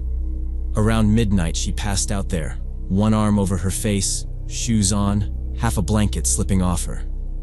The three of us picked up the worst of the mess, rinsed dishes, and sat around another hour talking lower, the way you do when you're tired but not quite ready for bed. Eventually, we turned off the lights and went to our rooms, leaving Hannah snoring on the couch. I remember thinking Hannah was going to have a terrible hangover Monday morning. I woke up to noise in the kitchen and figured Hannah was banging around making coffee. But when I came out, it was Jade pacing back and forth. She looked off, like she'd seen something bad. She was holding her charger cord with no phone attached and said, "Okay, this isn't funny. My phone's gone." She said it again, slower, like saying it twice might make it not true. She was sure she'd plugged it in on her nightstand before bed, same as every night. We went straight to her room. The cable and brick were in the outlet, but the spot where her phone normally sat was just empty. We pulled the drawer all the way out, checked the floor, under the bed, in her suitcase. Nothing. This wasn't a random charger or earbuds anymore. This was her whole phone, and we were supposed to leave after lunch. We searched the whole cottage again, this time more frantic. Melissa checked the bathroom and kitchen, opened every cabinet, even looked in the fridge like maybe one of us had done something stupid while drunk. I called Jade's number from my phone while we looked. It went straight to voicemail, no ring, like it was off. Jade kept saying her battery had been fine before bed. Melissa suggested maybe it glitched and died overnight, but that didn't explain why it wasn't physically anywhere. Hannah sat on the arm of the couch and said maybe she'd messed with it while she was drunk, because she vaguely remembered talking to Jade at some point, but she couldn't remember details. That turned into the first real argument of the trip. Melissa asked her, point blank, to be honest if she'd taken it or moved it, because we just needed to know where to look. Hannah snapped back that she didn't remember going in Jade's room at all, then immediately said she also barely remembered anything after 10. We went through her stuff anyway, with her there. Dug through her backpack, checked her purse, popped the trunk, and went through bags and blankets, reached under the seats, checked the couch cushions again. No phone, no cracked case, no screen, nothing. It felt like it had just evaporated. Jade sat down at the small kitchen table with my phone, logging into her email and banking apps to check for weird sign-ins or charges. After a few minutes, she put my phone down and said, "I'm calling the police. I don't care if they think this is dumb." At that point, it didn't sound dumb to me at all. She called the local non-emergency line and explained everything. The missing earbuds, the charger, now her phone, the kitchen door that had been open, the owner being out of state. The dispatcher sounded polite but tired, said they could send someone out, but it mostly sounded like misplaced property. About an hour later, a county officer pulled up by himself. He walked through the cottage with us, asked when we'd last seen the phone, if anyone knew we were staying there, if any of us had noticed strange cars or people around. He checked the door frame and said there were no signs of forced entry. He took Jade's information, wrote a quick report, gave her a case number for insurance, and told us most of the time things like this turned up in luggage or behind furniture after people got home and unpacked. He didn't outright say we were overreacting, but you could hear in his voice he thought the drinking and stress were a big part of it. After he left, it was close to noon. Checkout was at 1, so we packed in a weird, quiet rush, checking every pocket 3 times before loading the cars. We left that afternoon just feeling drained and tense. Nobody really talked the first hour of the drive back. It felt like we were leaving something active behind us, not a normal vacation spot. Glenn still hadn't replied to my original message about anyone coming by. 2 days later, when we were all home again, Jade forwarded an email from him. He apologized for answering late and said he'd been traveling internationally with bad service. He said nobody should have entered the cottage and suggested we triple-check corners and gaps where small items fall. Jade wrote back and asked him to please search the place himself when he got back. About a week later, he emailed again saying he'd gone through the cottage top to bottom. Under furniture, behind nightstands, in vents, around the porch, all of it. He said he didn't find a phone or anything else that looked like ours. That same day, Melissa sent a picture in our group chat. It was her earbuds sitting on the floor of her car under the passenger seat. She'd found them jammed under there when she moved the seat forward for a vacuum. Her text said, "So I'm an idiot, apparently." We all joked about it, but it didn't really cancel the feeling from that weekend. A few days later, Hannah sent a selfie holding up her charger with this annoyed face. She'd found it in a side pocket of her backpack while finally unpacking the last of her stuff. She admitted she must have shoved it in there half asleep or drunk and forgotten. Jade's phone never showed up. We kept bringing it up in the weeks after, usually late at night in the group chat. Melissa is convinced Hannah grabbed the phone while wasted, wandered outside with it, and dropped it in the lake or tossed it in the trash, then blacked it out. Hannah swears she doesn't remember ever touching it and says she'd know if she lost a whole phone, not just a charger. I honestly still don't know what to think. When I look back on that trip now, I don't really remember the lake or the games or the porch talks first. I remember Jade staring at that empty spot on the nightstand and the way all of us kept looking at each other, each of us wondering if the real problem was someone creeping around that cottage or one of us sitting right there in the same room.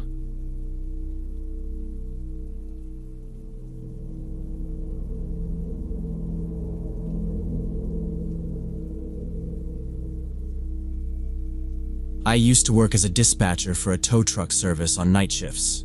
The work was basic: answer calls, fill out tickets, send trucks, ask where they were and what happened. By 3 in the morning, it was usually just me, one other dispatcher, and a pot of cold coffee. That night in early March was almost too quiet, actually. The rain earlier had given us a handful of calls, then nothing. Tony sat a few desks over with one earbud in, scrolling through videos. I stared at the clock, fighting sleep.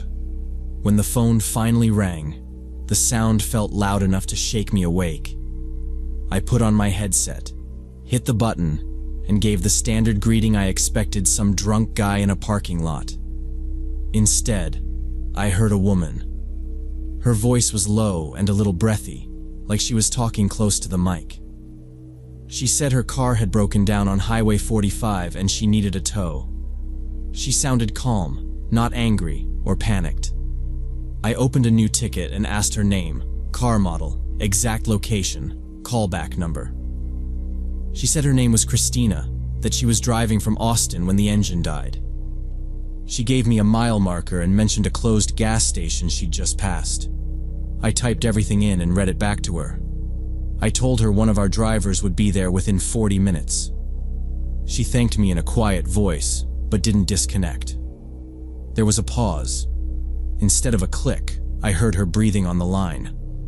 I waited a couple of seconds, then asked if she had any other questions about the tow. "You have a nice voice. What's your name?" she asked. That stopped me for a moment. I hesitated, then told her my name was Alex. "Alex," she repeated slowly. "I like that name. Do you work there every night?" It sounded casual, but it hit wrong. I kept my tone neutral and said I worked Monday through Friday, midnight to 8. "Must be lonely working nights," she said after a few seconds. Her voice had a smile in it now. "I'd like to keep you company sometime." My grip tightened around the pen. She wasn't saying anything I could complain about, but it felt off. I tried to steer us back to normal and reminded her the driver was already on the way. She gave a laugh. "You sound tired, Alex. I'm picturing you with coffee, half asleep in that office." I told her I did drink too much coffee and said I needed to keep the line free, so I'd have to end the call. She laughed quietly again. "Of course, Alex. Thanks for the help. Maybe we'll meet in person sometime?" I muttered something vague like, "Yeah, maybe," and disconnected before she could say anything else. I pulled the headset down around my neck and rubbed my eyes. Tony rolled over in his chair and asked who I'd been talking to. I told him it was some woman on Highway 45 who'd been complimenting my voice. I mentioned how she'd asked about my schedule and joked about keeping me company. He smirked, called her my fan, and said there were always weird ones on night shift. I still pulled up her ticket and checked the address and number again. Everything matched. About half an hour later, our driver Carlos radioed in from Highway 45. He sounded tired. He said he'd reached the mile marker and there was no broken down car. He'd driven up and down the shoulder, checked near the closed gas station she'd mentioned, and pulled into the lot to look around. No hazards, no car, nobody at the roadside. He added that he'd called the client several times and each time it went to voicemail after a couple of rings. Sitting there with the radio in my hand, I felt a tight knot form in my stomach. I told Carlos to hold for a second, spun my chair back to the monitor, opened Christina's order, and checked the system line by line. The order was placed. All the data was still there. Strange, but sometimes people change their minds or fix the issue before we arrive. So I closed the order and pushed it out of my head. The shift ended quietly. I didn't think about Christina again until the next night, right around the same time, when the phone rang and I heard that same breathy voice. She said, "Hi, Alex. It's Christina again. I wanted to apologize for yesterday. My friend helped me with the car before your driver arrived." I told her it was fine, no problem at all, and I was already reaching for the button to close the call when she kept going. "I enjoyed talking to you yesterday. Maybe you're free after your shift? We could meet, have coffee." Her tone wasn't flirty exactly, but it had that same slow, deliberate sound that made me tense up. I told her firmly I couldn't meet clients, said it was against company rules, which was true enough. She didn't respond right away. I could hear faint breathing again. Then she said, quieter than before, "Too bad. I thought we could get to know each other better, Alex. I'm sure we'll meet." I didn't know what to say to that, so I just ended the call and stared at my monitor until Tony swung his chair around and asked if it was the same woman. I nodded, and he made a face, but didn't joke about it this time. The third night she didn't call, and I tried to take that as a good sign. But on the fourth night, around 2 in the morning, the phone rang again. Tony grabbed it before I could, and I heard the tone in his voice shift as he listened. Then he looked at me over the top of his monitor. I couldn't hear everything, but I caught enough. Her asking, "Where's Alex?" "I want to talk to Alex." Tony told her I was on vacation and asked how he could help instead. She hung up without another word. He set the phone down slowly and said, "Yep, that's her." 10 minutes later it rang again. Tony answered it with this resigned sigh. This time she didn't ask anything except, "Tell Alex that Christina called. Tell him I'll be waiting for him. We'll definitely meet. Soon." Then she hung up again. Tony didn't even look at his screen for a minute. He just turned toward me and said, "Dude, this isn't funny anymore. This woman is clearly not normal." Hearing him say it out loud made everything click in a way it hadn't before. Up until then, I'd been trying to rationalize it as just a weird caller. But the insistence, the timing, the way she kept repeating my name, none of it felt harmless. When my shift ended, I went straight to management. I explained the calls, how she'd asked for me by name, how she kept pushing for a meeting. They didn't treat it like nothing. My supervisor told me to stop giving my name over the phone, to start using the dispatcher ID number instead, and to notify them immediately if she called again. They considered flagging her number, but since she hadn't threatened anyone, the most they could do was tell us to document any new incidents. But she never called again. Not once. The first week after reporting her, I jumped every time the phone rang. By the second week, I expected her voice every night. After a month, I thought maybe she'd gotten bored. Now it's been 3 months, and everything's normal on paper. But I still tense up whenever a woman calls in late at night and says my name like she already knows me.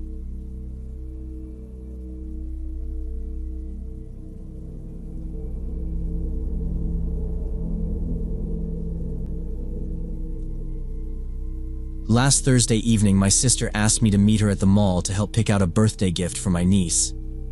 I'm in my mid-40s, work as an accountant, and by the end of the week, my brain usually feels like overcooked pasta. But we hadn't seen each other properly in months, so I said yes. I left the office a little early, drove over, and got there around 7, parking on the second level of the underground garage like I always do, because there are usually plenty of open spots, and I don't have to wedge myself between giant trucks. I locked the car, checked that my work laptop was in the trunk, and went up the stairs into the mall. Inside, it felt like any normal weeknight. I walked past clothing stores, that noisy arcade full of teenagers, the usual stuff. I found my sister near the glass cases in the jewelry store, leaning over the counter talking to the salesgirl. We spent almost an hour in there choosing a bracelet for my niece, going back and forth over tiny details and whether paying extra for the charms made sense. It was nice just standing shoulder to shoulder, complaining about bosses and kids instead of me staring at spreadsheets and invoices. After we finally paid, we went to the small cafe across from the escalators. We ordered 2 coffees and 1 piece of cake to split that my sister immediately ate more than half of. We talked about her new job, about the guy in my department who keeps messing up purchase orders, about our parents getting older. For a while, it felt like we were back in our 20s, sitting in cheap cafes and talking about nothing important. Around 9, I noticed metal gates coming down over storefronts and people drifting toward the exits. We hugged, promised we'd do this again soon, and then went our separate ways. She headed for the main entrance, and I walked back through the mall the way I'd come, down the escalator and toward the stairwell to the garage, already thinking about getting home and going straight to bed. The second I pushed the heavy door into the garage, the noise from the mall cut off, and it was just the hum of the lights. The level was almost empty now, just a few cars scattered around. I could see my car right away.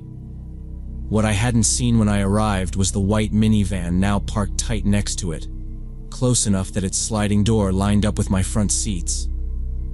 It struck me as a little odd, since there were plenty of empty spaces, but I told myself not to be dramatic. People park however they want.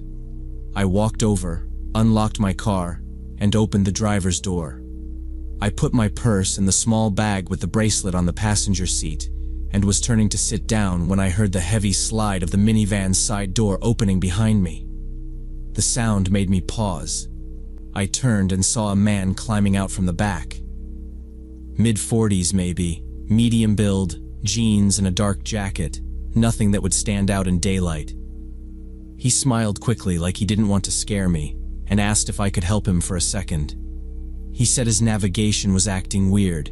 His phone had just died, and he couldn't figure out how to get to the exit. I told him the exit was on the first level, that he just had to go down the ramp and follow the signs. While I was talking, he stepped closer, close enough that I could smell stale cigarette smoke on his jacket. He said the different levels confused him and asked if I could show him on his map in the car, and he gestured toward the open side door of the minivan. Something in the way he moved made me wary. He was standing just a little too close, angled so that he was between me and the driver's seat. To get in, I would have had to squeeze past him. My stomach tightened. I kept my voice sharp and said I was in a hurry and couldn't help, then tried to step around him to sit down. He shifted at the same time, one small step to the side that put him right back in my way, still smiling, but not actually letting me pass. It was a tiny thing, but it flipped a switch in my head from annoying stranger to this is not right. My heart started pounding. I told him again that I needed to go and that he should ask at the information desk upstairs. At the same time, I angled my body like I was going to head back toward the stairwell if he blocked me again. For a second, he just looked at me, the smile dropping, like he was deciding what to do next. Then his eyes shifted over my shoulder, and his whole expression changed. Without a word, he stepped back fast, walked around the rear of the minivan, and climbed into the driver's seat. I turned and saw a security guard from the mall walking toward us from the middle of the level, a flashlight in his hand and a radio on his chest. The guard was watching us. The man didn't hesitate. He started the engine, pulled out of the space a little too quickly, and drove down the ramp, the sound of his tires echoing in the garage. The guard reached my car just as the van disappeared from view and asked if everything was okay, because I, in his words, looked like I'd just been scared half to death. My hands were shaking so hard I fumbled my keys. I told him what had happened, how the man had come out of the van, asked me to come look at his map, and then kept stepping in front of me when I tried to get into my car. Saying it out loud made me realize how close I'd come to going along just to be polite. The guard listened, took out a small notebook and pen, asked me to go over the color of the van, any marks I noticed, the part of the license plate I'd seen, and what the man looked like, and he wrote down the description of the minivan and the man, and said he'd pass the information to the security office. He looked at me for a second after he finished writing, then offered to walk me to the exit in case that guy was waiting somewhere below. I didn't try to act tough. I just said yes. We went down the ramp together, him a little ahead with the flashlight, sweeping it between the parked cars as we passed. There was no sign of the white minivan on the first level. He stood next to my car while I got in, waited until I locked the doors, then stepped back and motioned for me to pull out. I drove slowly past him, and he stayed there, watching, until I turned onto the street. On the drive home, my mind kept replaying how close that man had stood and how normal he'd tried to seem. I realized I hadn't even yelled or told him off. I just tried to slip around him like it was some awkward social situation. At every red light, I checked the mirror, half expecting the minivan to appear behind me. Nothing happened, of course, but when I got home, I locked the door, checked it again a few minutes later, and left my keys right by the front entrance in case I needed to leave fast. The next day, after a short, broken night, I decided I couldn't just shrug and move on. From my desk at work, I called the mall's main line, asked for security, and told them my name. A man who introduced himself as the security manager came on and said he'd already heard about me from the guard. He told me they had pulled the camera footage from the garage and that the man in the white minivan had followed my car in from the entrance. He explained it step by step. The recording showed my car going up to the second level. Right after that, the minivan entered, paused for a moment, then followed at a distance. When I parked, he didn't pull in next to me. He parked several rows away, turned off his engine, and just sat there. Only after I walked into the mall did he start the van, move it, and line it up tight beside my driver's door. The manager said there was no doubt it was planned, and that they had already sent the recording to the police. Hearing it described like that made my stomach drop. In the garage, it had almost felt like a weird interaction that got interrupted. Listening to him, it turned into something else entirely. This wasn't a random man who happened to need directions. He had picked me before I even got out of my car. 2 days later, around lunchtime, a detective called my cell. He confirmed my name, referenced the mall, and asked if I could come in to give a formal statement. My boss didn't argue when I explained what it was about, so I left a little early and met the detective at the station. He took me to a small room, set up a monitor, and played parts of the garage footage. He froze the image on the driver's face and asked if I was sure it was the same man I'd talked to. I said yes. Then he told me the license plate on the minivan came back as stolen and that they hadn't found the vehicle itself yet. He said this wasn't the first time something like this had happened. About 3 weeks earlier, in a neighboring town, a woman had been lured into a minivan in a parking lot under almost the same pretext, helping with navigation, looking at a map on a phone. Once she got inside, they drove her to a wooded area, robbed her, and left her there. She survived and got help, but she was badly shaken and still dealing with it. Before I left, the detective told me to always park near exits or entrances where there are more people and cameras, and never walk over to a stranger's car just because they ask for help. Since then, I can't make myself park in underground garages at all. I'll choose an open lot and walk in the rain instead. My sister is more careful now too, texting me when she gets to her car in the evening. When I told this story at work, one coworker said a man in a van had tried to stop her at a different mall last year, but she felt something was wrong and ran back inside. I keep thinking about how easily I could have ignored my discomfort, stepped closer to that open door, and ended up as the woman in the detective's other story instead of the one who drove home.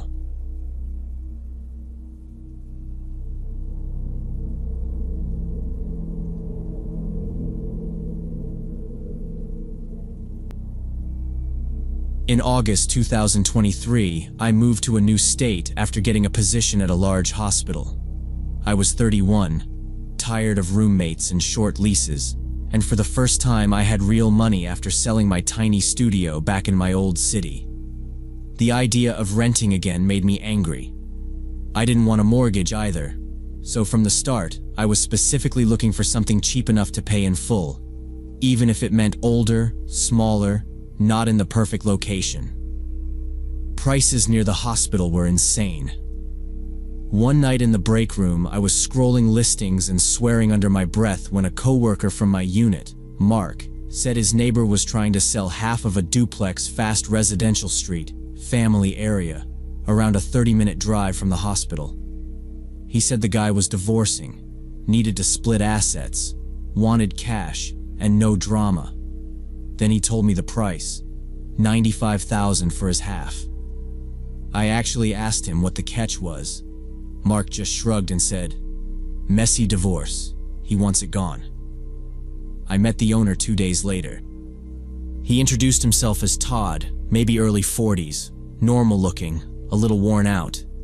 He walked me through the place. My half was a 2-bedroom with its own entrance, small living room, compact kitchen, shared wall with the neighbors. Nothing fancy, but it didn't feel gross. No strange smells, no obvious rot or leaks. If anything, it felt like something an older couple had kept clean and plain for years. While we walked, he kept bringing up the divorce. How they'd fought over money. How his ex wanted to drag things through court. How he just wanted to close this chapter and stay with family in another state. He said he'd rather drop the price than keep paying utilities and property tax on a place he didn't even live in anymore. It lined up in my head with what Mark had said. People do dumb financial things when they're hurt and tired. A too good price didn't feel impossible in that context. On the kitchen counter, he had a stack of documents already laid out, with stamped pages and signatures in blue ink. He pointed at lines where he said I'd sign, explaining each form in simple terms: purchase agreement, deed transfer, disclosure. It all looked professional enough that I didn't slow down and really read like I should have. I told myself realtors and lawyers were for people taking out big loans, not for a small cash deal like this. Todd seemed straightforward, and I was afraid if I hesitated, he'd find another buyer. We met at my bank, and I wrote him a check for the full amount. We both signed where the papers said to sign. He handed me a ring of keys, gave me my copies, and stuffed his into a folder. He thanked me, said this helped him more than I knew, and mentioned again he'd be driving out of state soon to stay with relatives. A week later, on my next stretch of days off, I moved in with a friend's help and a rented van. The first week was boring in a good way. I stacked boxes in the second bedroom, dragged my old furniture in, worked my shifts. I met the couple in the other half of the duplex, an elderly pair who gave their first names, shook my hand, and went back inside. They were polite but distant, the kind of people who wave from the driveway but don't invite you in. Nothing about any of it felt wrong. If anything, I was proud I'd managed to own something without a bank. About 10 days in, there was a knock on the door late morning. I opened it to the mailman holding a bundle of letters. He asked, "Do you know when the Robertsons are coming back?" I blinked at him and asked who that was. He tapped the mail with his finger and said the Robertsons were the family who'd lived in this half of the duplex for the last 5 years, that their mail was piling up and the vacation hold had expired. I told him I was the new owner and had just bought the place from Todd. His face changed. He frowned, looked past me inside for a second, then said quietly he'd look into it, and walked away with the letters still in his hand. The next afternoon, another knock. A woman in her 40s stood there, keys in her hand, and said she was the Robertsons' niece. She said they were on a long trip to visit their daughter in Canada for 3 months, and she was just stopping by to check on things. When I told her I'd bought the unit from Todd and lived there now, she stared at me like I just told her I'd moved into her car. She said, "No, that's their place," under her breath, then shook her head, muttered something I couldn't catch, and walked away fast down the path. As soon as I shut the door, I felt my chest start pounding. I pulled out the folder from the drawer by the fridge and flipped through the pages, suddenly seeing every line as if it might be fake. I called the local real estate registration office, told the woman who answered that I'd bought a duplex and wanted to confirm the ownership was updated. She told me I'd need to come in person with any documents I had, and an ID. Her tone didn't change at all, which somehow made me more nervous. The next morning I drove to the office and sat in a plastic chair with the folder clamped in my hands. When the clerk called me up, I slid everything onto the counter. She asked for the address and lot number, typed it into her computer, then silently compared the screen to the paperwork. Her eyebrows pulled together. She checked again, then looked at me like she was measuring how much to say.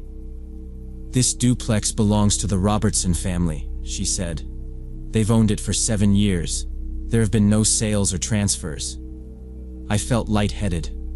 I pushed the purchase contract toward her, the one with Todd's signature and the notary seal at the bottom, and told her that was the agreement we'd signed. She studied it for a long moment, tracing the seal with her thumb, then finally shook her head. "This is a forgery," she said. "The seal and notary signature don't match any registered notary in our state. You've been scammed." I felt the ground go out from under me while I stood at that counter. I remember nodding like I understood what the clerk was saying, but I couldn't really hear her anymore. 95,000. I had taken years to save that. I had worked extra nights, picked up holiday shifts, skipped trips, all to not owe a bank. And I had handed every dollar to a man who never owned the place I was living in. When I walked back to my car, my hands were shaking on the steering wheel. In the parking lot, I called Mark, the co-worker who'd first mentioned Todd. I told him everything the clerk said. At first he sounded shocked, then defensive. He kept repeating that Todd wasn't really his neighbor, more like a friend of a friend he'd seen around a few times. He said he honestly thought the deal was legit, and that Todd had told him he owned the property from before his marriage. When I asked if he had any other contact info, Mark hesitated and finally admitted he only had the same cell number I did. I hung up and tried calling straight to a recorded message saying the number was no longer in service. I sat there for about 20 minutes before I drove straight to the police station. I told the officer at the front desk I'd been the victim of real estate fraud, and they had me sit down with a detective. He listened, took notes, looked through the papers, and then he leveled with me in plain language. Without a verified full name, a real address, or a clean money trail, this is going to be hard, he said. He asked how I'd paid. When I told him I'd written a personal check, not through escrow, not through any title company, and hadn't used a lawyer, he rubbed his forehead and sighed. He didn't blame me, but he also didn't sugarcoat anything. He explained they'd open a report, but tracking someone who used a fake identity, fake notary, and maybe a burner bank setup could take years or go nowhere. Then he said the part that really made me feel sick. As of right now, on paper, you don't have any legal right to be in that duplex. Technically, you're occupying someone else's property without permission. I asked if I was going to get dragged out. He said it would depend on what the actual owners wanted when they came back, and that I should be prepared to leave quickly if they told me to go. Leaving wasn't simple. I had put everything into that check. I didn't have deposit money for a new place. I didn't have family nearby to stay with quitting my job, and going back to my old state would have meant starting over again from zero. So I went back to the duplex and stayed. I started asking the elderly couple next door and a few people on the street if they had any way to reach the Robertsons, an email, social media, anything. Everyone just shrugged, said they mostly saw them outside with their dog, that they seemed nice but private. Those 2 weeks were the worst.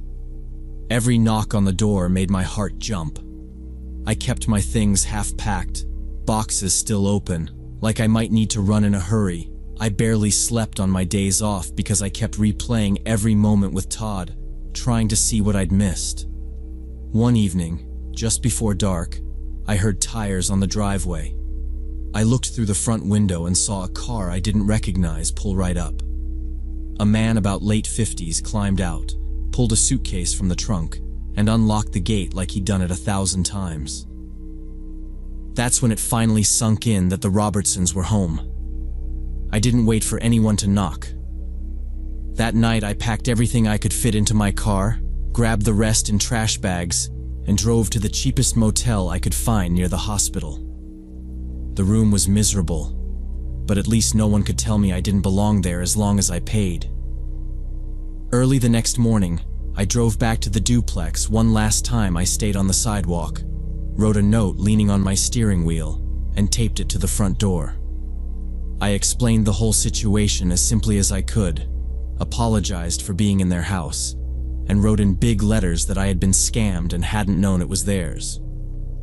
At the bottom, I wrote my name and phone number in case they wanted to talk or needed anything from me. They never called. About a month later, I got a short letter from the police stating they were closing the case.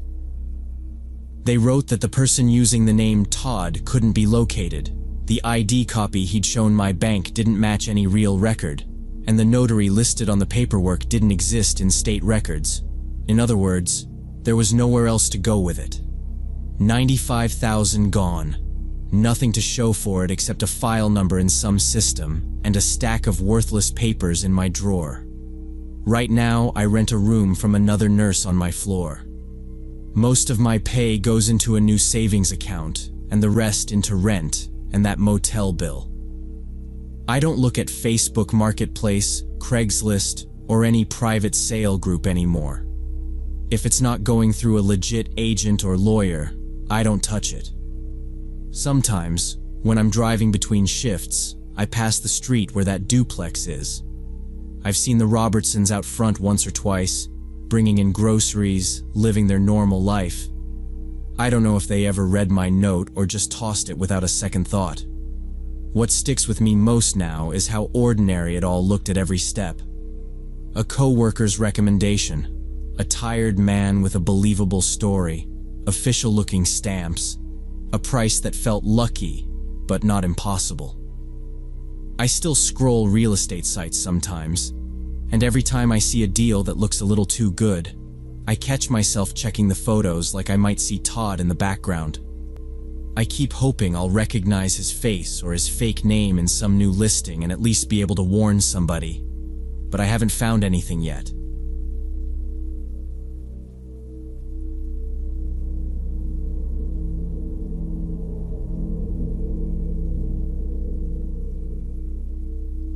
I was working as a freelance copywriter back then, and often traveled between cities for client meetings, preferring trains to planes because I could work during the journey. It was 4 years ago. I was 22, exhausted most of the time, but proud I could live off my laptop. I wasn't religious, but on long trips, I always listened to calm music or meditation podcasts. It was the only thing that stopped my brain from replaying every dumb sentence I'd said to clients. That evening, I was coming back from a meeting in a neighboring city with a small advertising agency that wanted a whole campaign done yesterday. The meeting had run long, lots of fake smiles, and "we'll be in touch." And by the time I got to the station, it was already dark. I checked the board, double-checked the platform like I always do, grabbed a coffee I didn't really need, and got on my usual evening train home, planning to spend the 3 hours finishing their draft so I could send it before I even got off inside. The car looked like it always did on a Tuesday night. Half empty, too bright, everyone minding their own business. A couple of teenagers sat near the far door sharing earbuds. An older guy in a suit was half asleep with his mouth slightly open. A woman with a big scarf scrolled on her phone. I picked a window seat in the middle of the car, where there were the fewest people, and put my backpack on the seat next to me until the train started moving, just in case a rush of last-minute passengers showed up. Once we pulled out and no one else came in, I slid my bag down, took out my laptop and charger, found the outlet with my foot, and put on my headphones.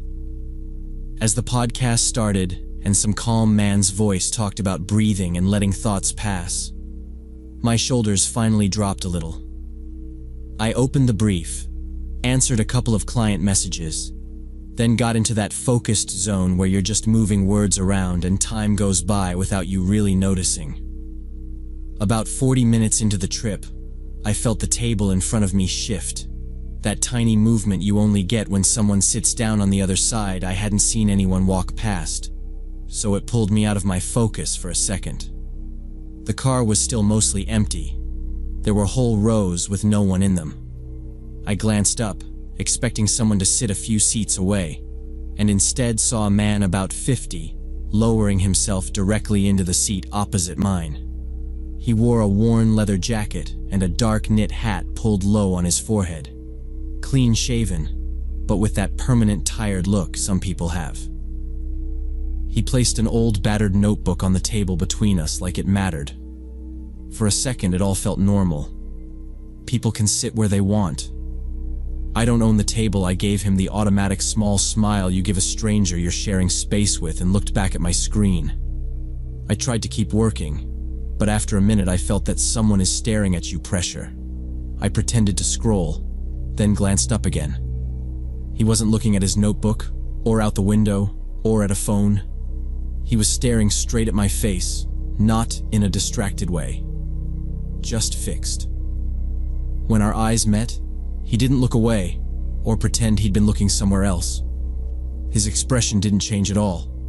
My stomach tightened. I paused the podcast but left the headphones on for a few seconds, suddenly very aware of how quiet our part of the car was. The teenagers were still at the far end. The suited man hadn't moved.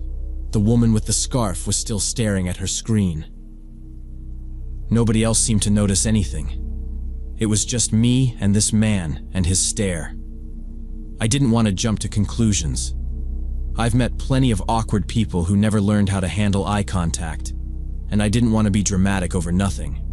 So I slipped the headphones down around my neck, tried to sound neutral, and said, "Excuse me, is everything okay?" It came out soft, polite, like I was offering help. He didn't respond. Not a word. He didn't even blink in a way I could register. Up close, his eyes looked flat, not angry or upset, just locked on me. We stayed like that for a few long seconds, me half turned toward him, laptop open, his notebook sitting untouched between us. That was enough for me. Nothing had technically happened, but my heart was beating too fast, and I knew if I forced myself to sit there, I'd just get more anxious. There were plenty of empty seats. I didn't owe this stranger my presence. I decided I'd move to the other end of the car or the next one and finish my work there. I closed my laptop, slid it into my backpack, wrapped the charger quickly, and started gathering my things. I tried to move in a calm, steady way, so it wouldn't look like I was panicking or inviting conversation. When everything was packed, I stood up, swung the backpack strap over my shoulder, and stepped into the aisle. His eyes followed me as I turned toward the door, but he still didn't say anything. I took a few steps, aiming for the connection to the next car where I knew there would probably be more people. I had just wrapped my hand around the metal handle when I heard his voice for the first time behind me. "You shouldn't leave," he said, low and hoarse, like the words were scraping out of his throat. "I have something to show you." Every muscle in my back tensed. I stopped, because of course I did, but I only turned enough to see him from the corner of my eye. The notebook was still on the table, closed. His hands rested on either side of it. He hadn't stood up. He just stared at me, waiting, like the next move was on me. I didn't ask what he wanted to show me. I didn't say anything at all. I gave a small nod, not agreeing, just acknowledging that I'd heard him, then turned back to the door and stepped through into the next car. He didn't follow me immediately. I could tell from the silence behind me and the lack of footsteps on the plates between the cars. In the next car, there were more passengers scattered along the rows, people talking quietly or staring at their phones. And I remember that strange mix of shaky relief and leftover fear as I walked all the way down the aisle and chose a seat as far from the connecting door as possible, sitting at the far end of the next car where several other passengers were seated. But about 15 minutes later, I saw the same figure in the leather jacket come in through the far door of my new car and start walking down the aisle toward me. He could have picked any empty row, but he kept moving in a straight line, eyes already fixed in my direction. I felt that same cold drop in my stomach and realized this wasn't some coincidence or awkward seating choice. I grabbed my backpack, stood up fast, and headed for the front where the conductor usually stood near the service compartment. I didn't look at the man as I passed him, but I saw in the corner of my eye that he slowed down, like he hadn't expected me to move. The conductor was right where I hoped he'd be, leaning near the little door to the staff area, checking tickets on his phone. I went straight up to him and said, probably too fast, that a man had been staring at me in the last car and had now followed me to this one. He didn't brush it off or tell me I was imagining things. He frowned, asked quietly, "Which one?" And I pointed back down the aisle. The man in the leather jacket was standing dead in the middle, not even pretending to look for a seat, just staring at us like he was waiting. The conductor told me to stay where I was, then walked over to him with that calm, firm body language people use when they deal with drunks or trouble. I couldn't hear them clearly, but I saw the conductor ask for his ticket and nod toward the other car, and after a short pause, the man slowly turned around and went back through the door without ever looking in my direction. When the conductor came back, he told me the guy claimed his seat was in the other car and that he told him to stay there. He looked me over once, checking if I was shaking or crying, then pointed to an empty spot a few rows from the service door. He said I could sit there for the rest of the ride, and that he'd keep an eye on the aisle, and that if the man came back, he would deal with it. That sounded reasonable, so I thanked him, still embarrassed, but also weirdly relieved that someone else had seen enough to take it seriously. I sat in the new seat, put my backpack on the floor by my feet, opened my laptop again just to have something to stare at, and decided not to use my headphones anymore. The rest of that trip, he never came back into our car, but I kept checking the door every few minutes, my body tense, listening for footsteps in the aisle even when the conductor walked by. When the announcement finally said we were arriving at my stop, I packed up fast and stood near the door before the train had even slowed down. As soon as the doors opened, I thanked the conductor under my breath and stepped out into the flow of people on the platform. I tried to stay in the middle of the crowd, thinking he'd have a harder time walking straight up to me if he was still somewhere on the train. I glanced back and saw him through a window of another car, still in that jacket, staring at me as the train pulled away. And I never saw him again, but I wonder what was in Notebook and why he chose me.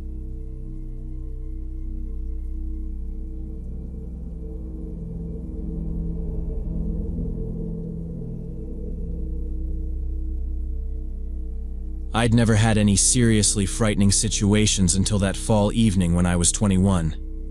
Now I'm 23, and I still replay that night way more than anything else from college. It was early October, a street food festival downtown, rows of tents and trucks closing off the main street. Me and my friends Jessica, Olivia, and Hannah, all around 20 to 22, had decided to go blow off steam after a brutal week of midterms. We were in that dumb, happy mood where your biggest worry is whether your eyeliner will last through greasy food and selfies.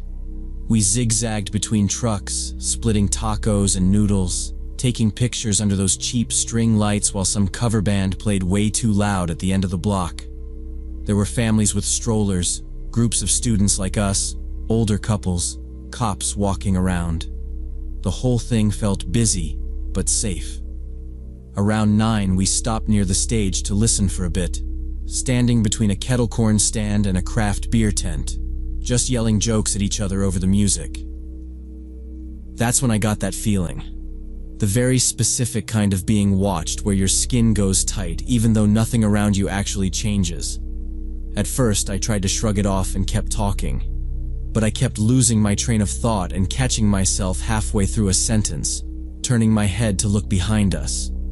There were just crowds, faces, phones, people holding paper plates. Nothing jumped out, but the feeling didn't ease up. I started doing these fake casual scans like I was hunting for another dessert stand, telling myself I was being dramatic. That's when I noticed him, a guy standing maybe 15 feet away on our right, alone, facing us instead of the stage. He had a dark hoodie and one of those sports masks covering the bottom half of his face, the kind people wear for allergies or a cold. Back then, I actually thought masks were kind of practical, so my first reaction wasn't fear. It was basically, okay, he's sick, standing off by himself, whatever. But he wasn't watching the band or scrolling his phone. His head was turned straight toward our little group and didn't move. The song ended. Someone bumped my shoulder. Jessica yelled something about finding dumplings, and we drifted away from the stage toward another row of tents. I didn't say anything then, because I didn't want to be the paranoid one who ruins the mood over a random guy in a mask. About 10 minutes later, we were at a different truck arguing churros versus fries when I did another casual sweep of the crowd. He was there again. Same hoodie, same mask. Now maybe 10 feet away, standing just outside the light from the truck, still not in any line, still alone, still angled at us. That was the moment my brain stopped with the "you're being dramatic" lectures and shifted into, "Okay, pay attention, this is weird." We stayed out another 30 minutes or so, wandering through the stalls, but I started quietly tracking him, checking reflections in truck windows, switching sides with Hannah so I could see better. Every time I looked, he was somewhere nearby, never closer than a few steps, never farther than the next group over. Eventually, we went into this covered seating area they'd put up, rows of plastic tables under a big canopy with one open side facing the street. We found a table, dropped our food, and sat there trying to talk over the noise while people squeezed past us looking for seats. When I glanced toward the entrance, he was just inside the opening, leaning against one of the poles like he belonged there, again empty-handed, again not talking to anyone. I still remember leaning toward Jessica and whispering, "That masked guy has been near us, and he never buys anything." She glanced back, went tight in the face, pulled out her phone, and told her boyfriend to meet us at the main exit because some creep kept staring. We stood, turned for the exit, and he turned too, walking parallel, keeping us in sight. Jessica called her boyfriend again, this time practically screaming into the phone, spelling out exactly where we were and telling him he needed to get to the lot right now.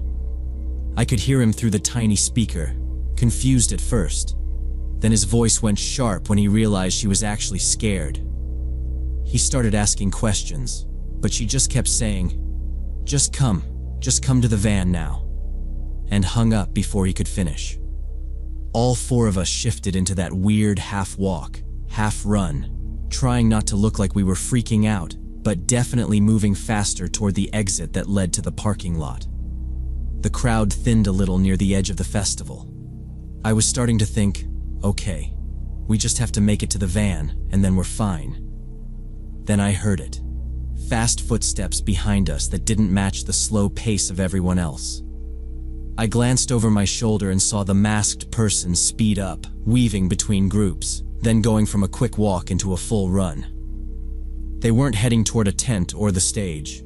They were running in a straight line that matched ours.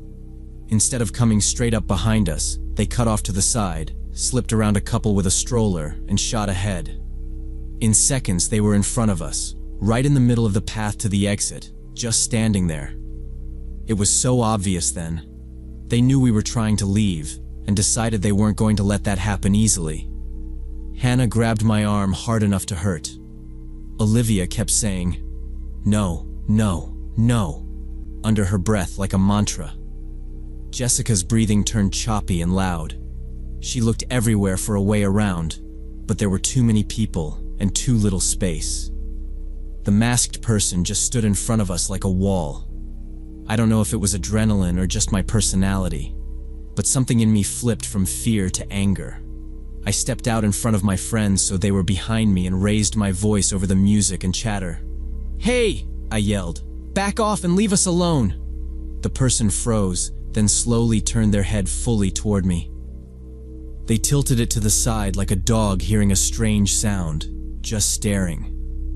Their eyes locked on mine, calm and unblinking, like they genuinely didn't understand why I was shouting, "No apology, no backing up, no attempt to explain."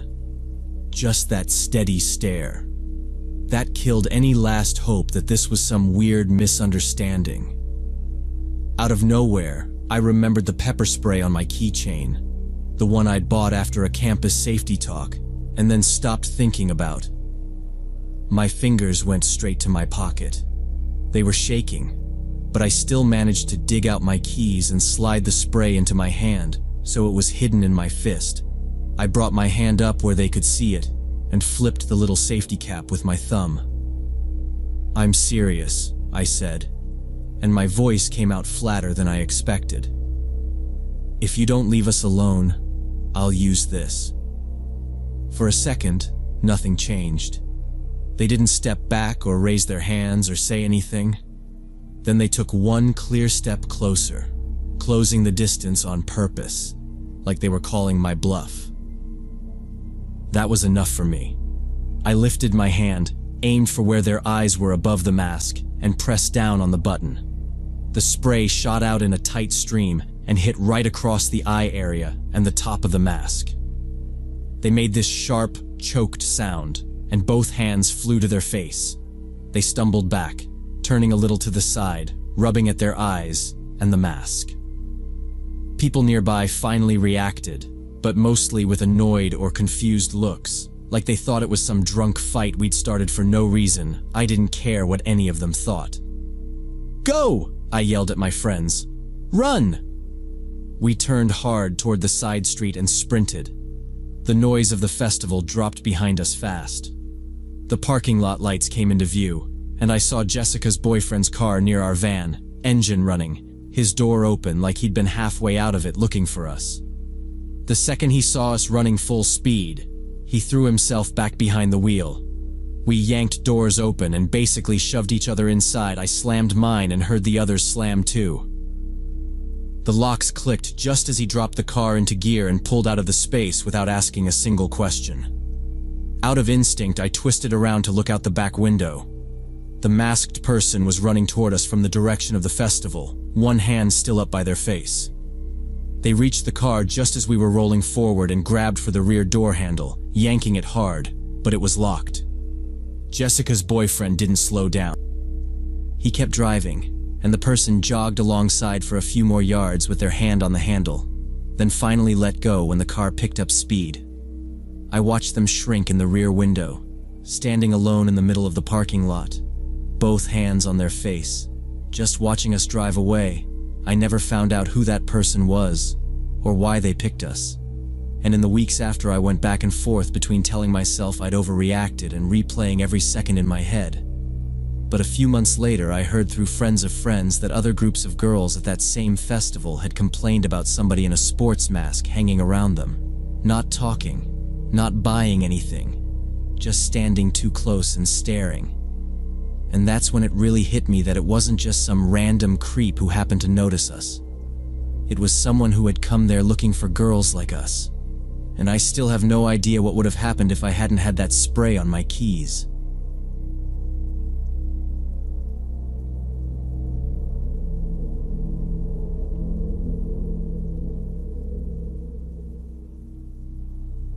For me, this was supposed to be a routine 2-week business trip to a neighboring state where my company was opening a new branch. I was 35, it was last year, and in my head it felt more like a paid break from my usual chaos than anything else. I rented a small apartment through a popular short-term rental app, a studio on the first floor of a 2-story house on a quiet street with small front yards and neat little driveways. The place in the photos looked simple but fine. Bed, couch, tiny kitchen, a basic desk and chair. The neighborhood looked peaceful, almost suburban, even though downtown was only 15 minutes away by car. I live in a noisy city where someone is always honking or yelling, so I was honestly kind of excited about the idea of quiet nights and a short drive to the office. That morning I flew in, grabbed the rental car, and drove straight from the airport to the house. The host had left the key in a lockbox by the front door, so check-in was just punching in a code and letting myself in through a side entrance. Inside, it matched the listing. Clean enough, faint smell of cleaning spray, nothing fancy but nothing sketchy either. There was a short hallway, and then the main room with the bed, the couch, a TV on a low stand, and a sliding door that led to a small patio out back. I dropped my suitcase near the bed, pulled out my laptop and a clean shirt, and walked around once just to see where all the doors and windows were. That's a habit of mine in rentals. I like to know the layout in case of fire or whatever. Nothing dramatic, just routine. I tossed my toiletries in the bathroom, saw that the landlord had left some bottled water and a couple of containers of food in the fridge, checked the time, and realized I was already cutting it close for my first meeting. I decided to unpack properly later. I locked the front door, checked that the back door was latched, and drove to the new office. The day was standard opening week stuff.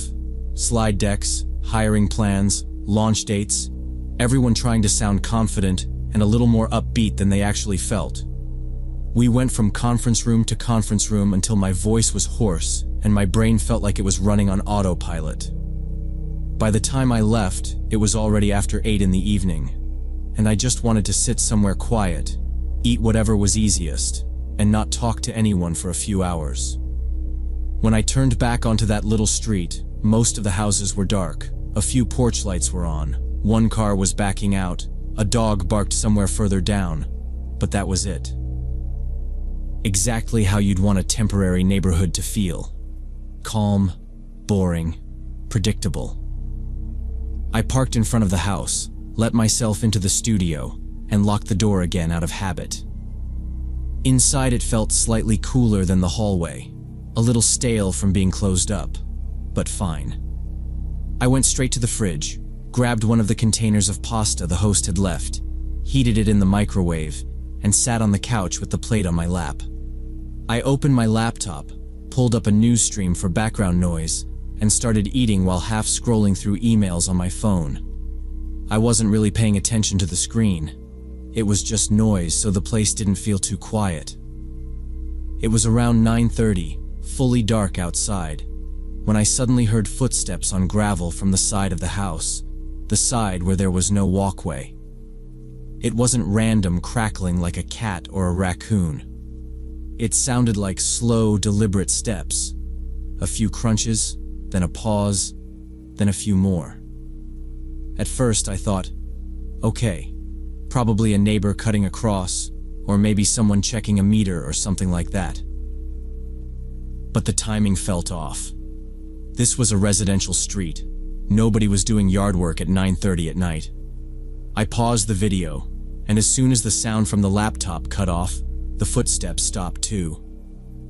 The silence suddenly felt thick. I sat there for a couple of seconds, fork halfway to my mouth, listening hard. Nothing. No more gravel. No voices. No car door. I put the plate on the coffee table, wiped my hands on a napkin, and got up. I walked over to the side window that faced the narrow strip of gravel between the house and the wooden fence. I didn't yank the curtain open like in a movie. I just moved it a little with 2 fingers and looked through the gap. The street light near the driveway threw light over the front lawn and the parked cars, but that side of the house was mostly in shadow. I could see the fence, the neighbor's hedge beyond it, a trash bin near the front corner, and that strip of gravel hugging the wall. No person, no movement, nothing obvious. I held my breath, trying to catch even one more crunch of rock, but all I heard was a distant car somewhere, and a faint hum from what sounded like somebody's air conditioner. After maybe 30 seconds of staring at nothing, I let the curtain drop back into place and just stood there, aware of how tense my shoulders were over what was probably nothing. I told myself it was a neighbor, or an animal, or just sound carrying weird in a new space. First night in a new place always feels a little off. I went back to the couch, hit play again, and tried to focus on the news, but that easy, half-asleep feeling from earlier was gone. I noticed I kept turning the volume down a notch at a time without really meaning to, like some part of me wanted as much silence as possible. About 5 minutes later, right when I was starting to relax again, there was another sound, this time from the backyard side of the house. A quick scraping against the wall, not loud, but sharp, like something hard sliding briefly along the siding. I muted the laptop immediately. For a second I thought about ignoring it, pretending it was branches or something, but that felt wrong. If someone was creeping around outside my windows, I wanted to know now, not find out later from a broken lock. I got up again and walked slowly toward the back door that led to the little patio, trying not to make extra noise. I flipped on the exterior light and opened the door halfway. The patio and a strip of grass lit up. I could see the concrete step, the short path running along the wall toward the side gate, and the back fence. Everything looked ordinary. No person ducking away, no trash cans tipped over, no branch even close to the wall. For a moment I just stood there, looking around, feeling stupid and jumpy and telling myself out loud that it was nothing. I was already starting to close the door, hand on the edge. when something on the ground caught my eye. In the damp soil right next to the house was a line of very clear shoe prints pressed deep into the dirt, running along the wall from the yard straight to the living room window. The edges were sharp enough that they couldn't have been there long. Someone had definitely been standing there very recently, maybe only moments earlier, possibly right before I turned on the light. My heart started racing faster. For a second, I just stood there in the doorway, staring at the prints like they were going to come back to life. Then the practical part of my brain kicked in. I stepped inside, shut the back door, turned the deadbolt, then turned it again just to be sure. I pulled the blind down over the glass and went through the place in a loop, closing every curtain, checking every latch and lock.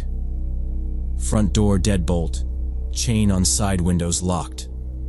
Even the tiny bathroom window over the shower. It wasn't a big apartment, but that walk felt like it took a long time because I kept rechecking things I'd already checked. The next hour, I sat in the living room with the TV off, phone in my hand, not really using it. I'd open an app, stare at it, close it. Every little settling sound in the building made me flinch. Every 10 minutes or so, I'd get up, go to a different window, lift the curtain a couple of inches, and look out. Same view each time. Quiet street, parked cars, an empty yard, no more gravel crunching, no scraping, nothing moving where it shouldn't. The logical part of me kept saying, "You're safe, everything's locked, nobody's getting in now." The rest of me was stuck on the fact that they'd already been close enough to stand under my window without me knowing. Around midnight, I felt more drained than scared. Sitting in the dark wasn't helping, it just made me more jumpy. I decided I needed to sleep, at least try. Before heading to bed, I did one last walk around. Front door, still locked.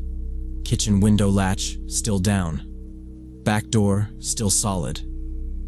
When I got to the bedroom side window, the one facing the gravel, I almost skipped it. I had this stupid urge to just pretend that side didn't exist. But that felt worse, so I made myself look. I moved the curtain a little and checked outside. The street was empty. Neighbor's porch light, couple cars, nothing else. I was just starting to let the curtain fall back when I heard it. Rapid footsteps on the gravel, directly under that window, heading away fast, like whoever had been there was now sprinting off. I froze, then yanked the curtain wide open. I caught a man's silhouette at the edge of the light, already cutting between the houses toward the backyards.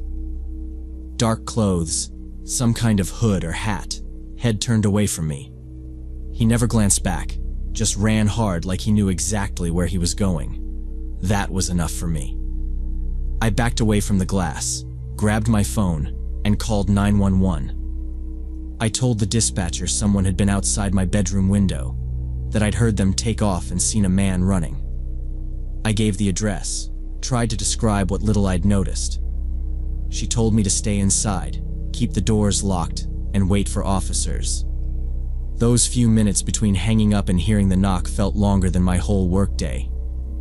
When the police got there, they parked out front with their lights on, but kept it quiet.